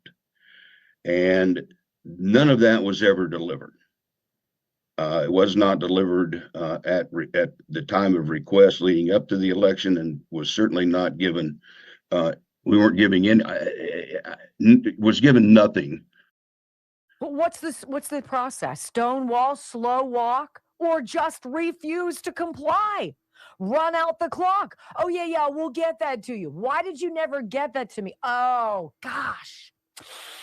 I'm sorry. Hey, if you can't verify the signature, you can't certify the election. If you can't prove chain of custody, how do you get anybody to believe the results you put out there? You don't. And they knew that. He continues, I also wanted to see video of the 36 ballot drop boxes we had around the area. They had 24-hour surveillance. Show me a little bit of the video. Let me see that nothing untoward was happening, like people stuffing the ballot boxes. And they couldn't even do that. There was never one surveillance tape, an inch of footage that was ever delivered to the board. And if it was delivered to anybody, it certainly was not any board member that I was aware of or made me aware of. So that was what was another issue. Just not going to respond. We're not going to comply. We're not going to listen. We're not going to play by the rules. We're not going to listen to you. We will not acquiesce to your request. Well, this is basic because taxpayer money goes up to these things and we're supposed to have these drop boxes and, oh, this is for security. You can trust it. Safest, most secure election ever, except when you say prove it. And then they're like, what? What do you mean we were supposed to save the chain of custody documents? I wasn't supposed to smash my BlackBerry with a hammer? You mean wipe it with a cloth? It's so obvious. It's the same story. Obviously, plug in different criminal enterprises. It's their same response. He continues, you know what? And about the late night video, after there was a water main break, everybody go home. It's a huge water main break. You don't see anything because it's really just a leaking toilet. But go home. We're going to put all this paper up on the windows. Nothing weird to see here. It's just what we do. And we'll all come back here at 8 a.m. and we'll start counting again. And then all night, what they do, pull out the suitcases full of papers and feed them in for 8 hours through the same tabulators, and all of the votes were for Joe Biden. Yeah, what about that, Mr. Wingate? We did see on television, by the way, we did see that surveillance tape. And of course, I, as a board member and knowing most all of those people who were in that room that night, I didn't make any judgment as to what was going on. It wasn't, I had no basis to do that. But I did see it. And of course, I asked the questions of our director. And this was, I believe, the day following Election Day. And, his response was, well, he just hasn't had time to look into this, but he will and get back to us. Well, there was nothing ever gotten back to, at least to me as a board member. I think it's kind of important that they shut down the counting process and send home all of the watchers and the workers. And then the video comes out of them pulling out from underneath the tables, Ruby Freeman, Shea Moss, and then distributing all of the ballots. And they're working like bees around the clock. What are you doing? Oh, yeah. I've been super busy. I just, it's totally slipped my mind. I'll get back to you on that. We'll look into that.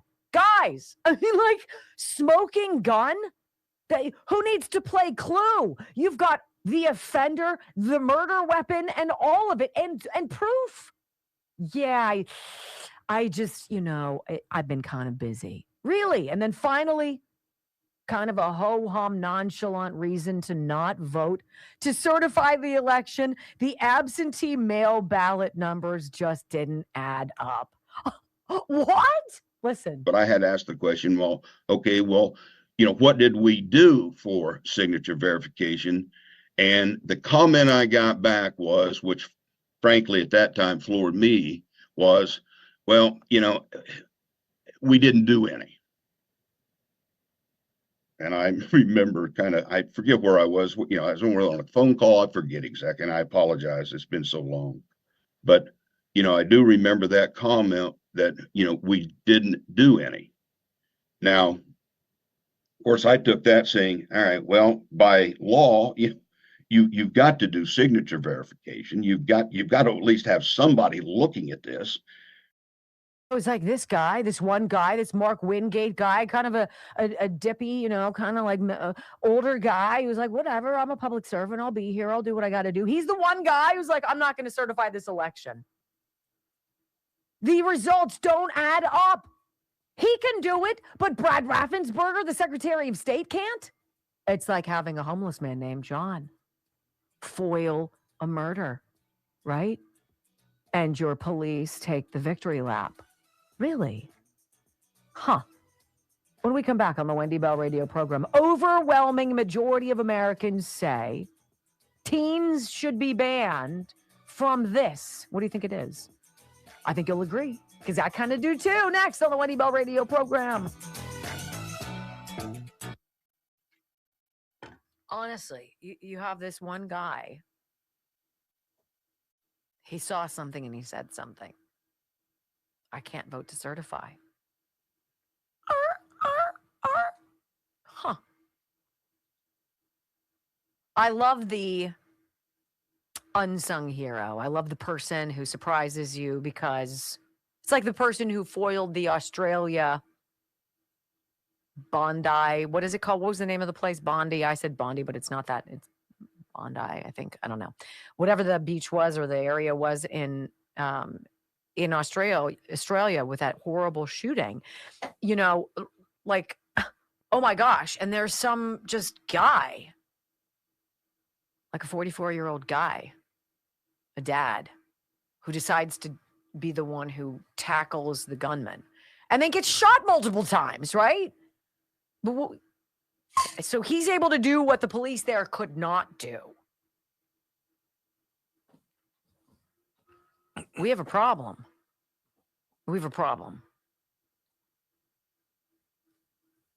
Did I get everybody?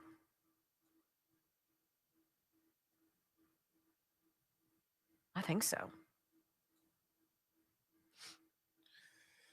I told Michael he needs to make you watch that today. He said, good luck. She can't stay awake through movies. That's not fair. I need 80 people to get to 3.5. I'm just reporting. Are there 80 fantastic patriots whose fingers have not clicked that beautiful thumbs up bubble underneath the video box? I'll watch your stupid movie. Not just mine. Everyone agrees that you should watch the movie. I will do so. I will do so.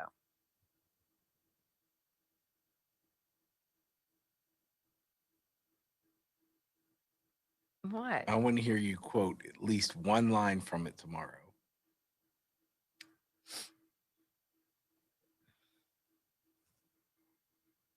I could lie.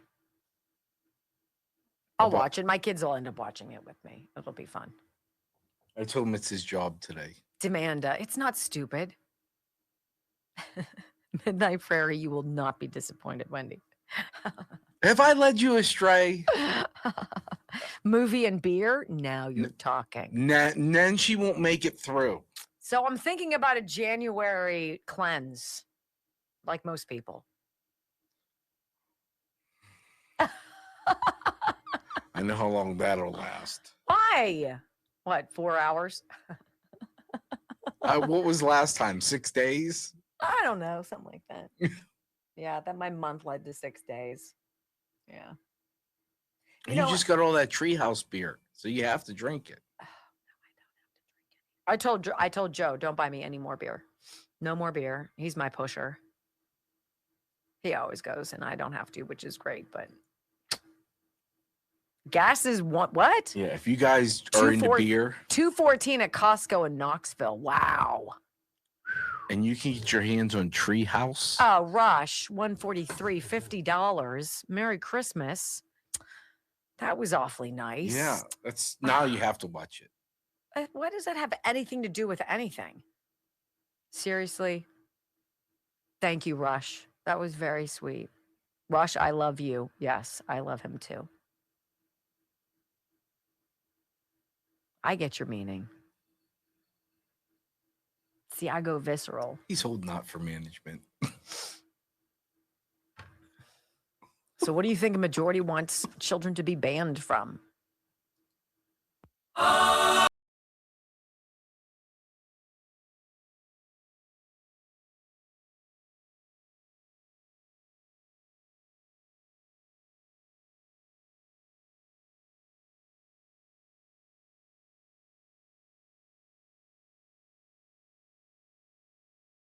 WenDy Bell radio program. 64% of Americans, says Breitbart.com, support banning teenagers from social media. Recent Fox News poll reveals about 2/3 of American voters and parents back the idea of banning teenagers under the age of 16 from social media and removing cell phones from K through 12 classrooms. Gosh, that's That's something to easily get behind. Got to say, easily get behind. A new Fox News poll has shed light on the growing concern among American voters and parents regarding the impact of social media and cell phone usage on children. The survey, which involved interviews with 1,001 registered voters, found that 64% favored banning social media for children under the age of 16. 35% opposed the measure. I don't know why you would, but okay. Interestingly, the numbers remain consistent among parents, with 64% supporting the ban and 36% opposing it. The poll results also highlighted a partisan divide on the issue. Kind of weird. With 73% of Republicans backing the social media ban compared to 56% of Democrats. This suggests that while there is broad support for protecting children from the potential dangers of social media, Republicans are more likely to advocate for stricter regulations. In addition to the social media ban, I think this is absolutely vital. And I know that the schools that my kids have gone to have rules about what you've got to do. You can't have your phone out of your locker. If it's out of your locker and on your person, there's a penalty. If you're caught using it in class, yada, yada.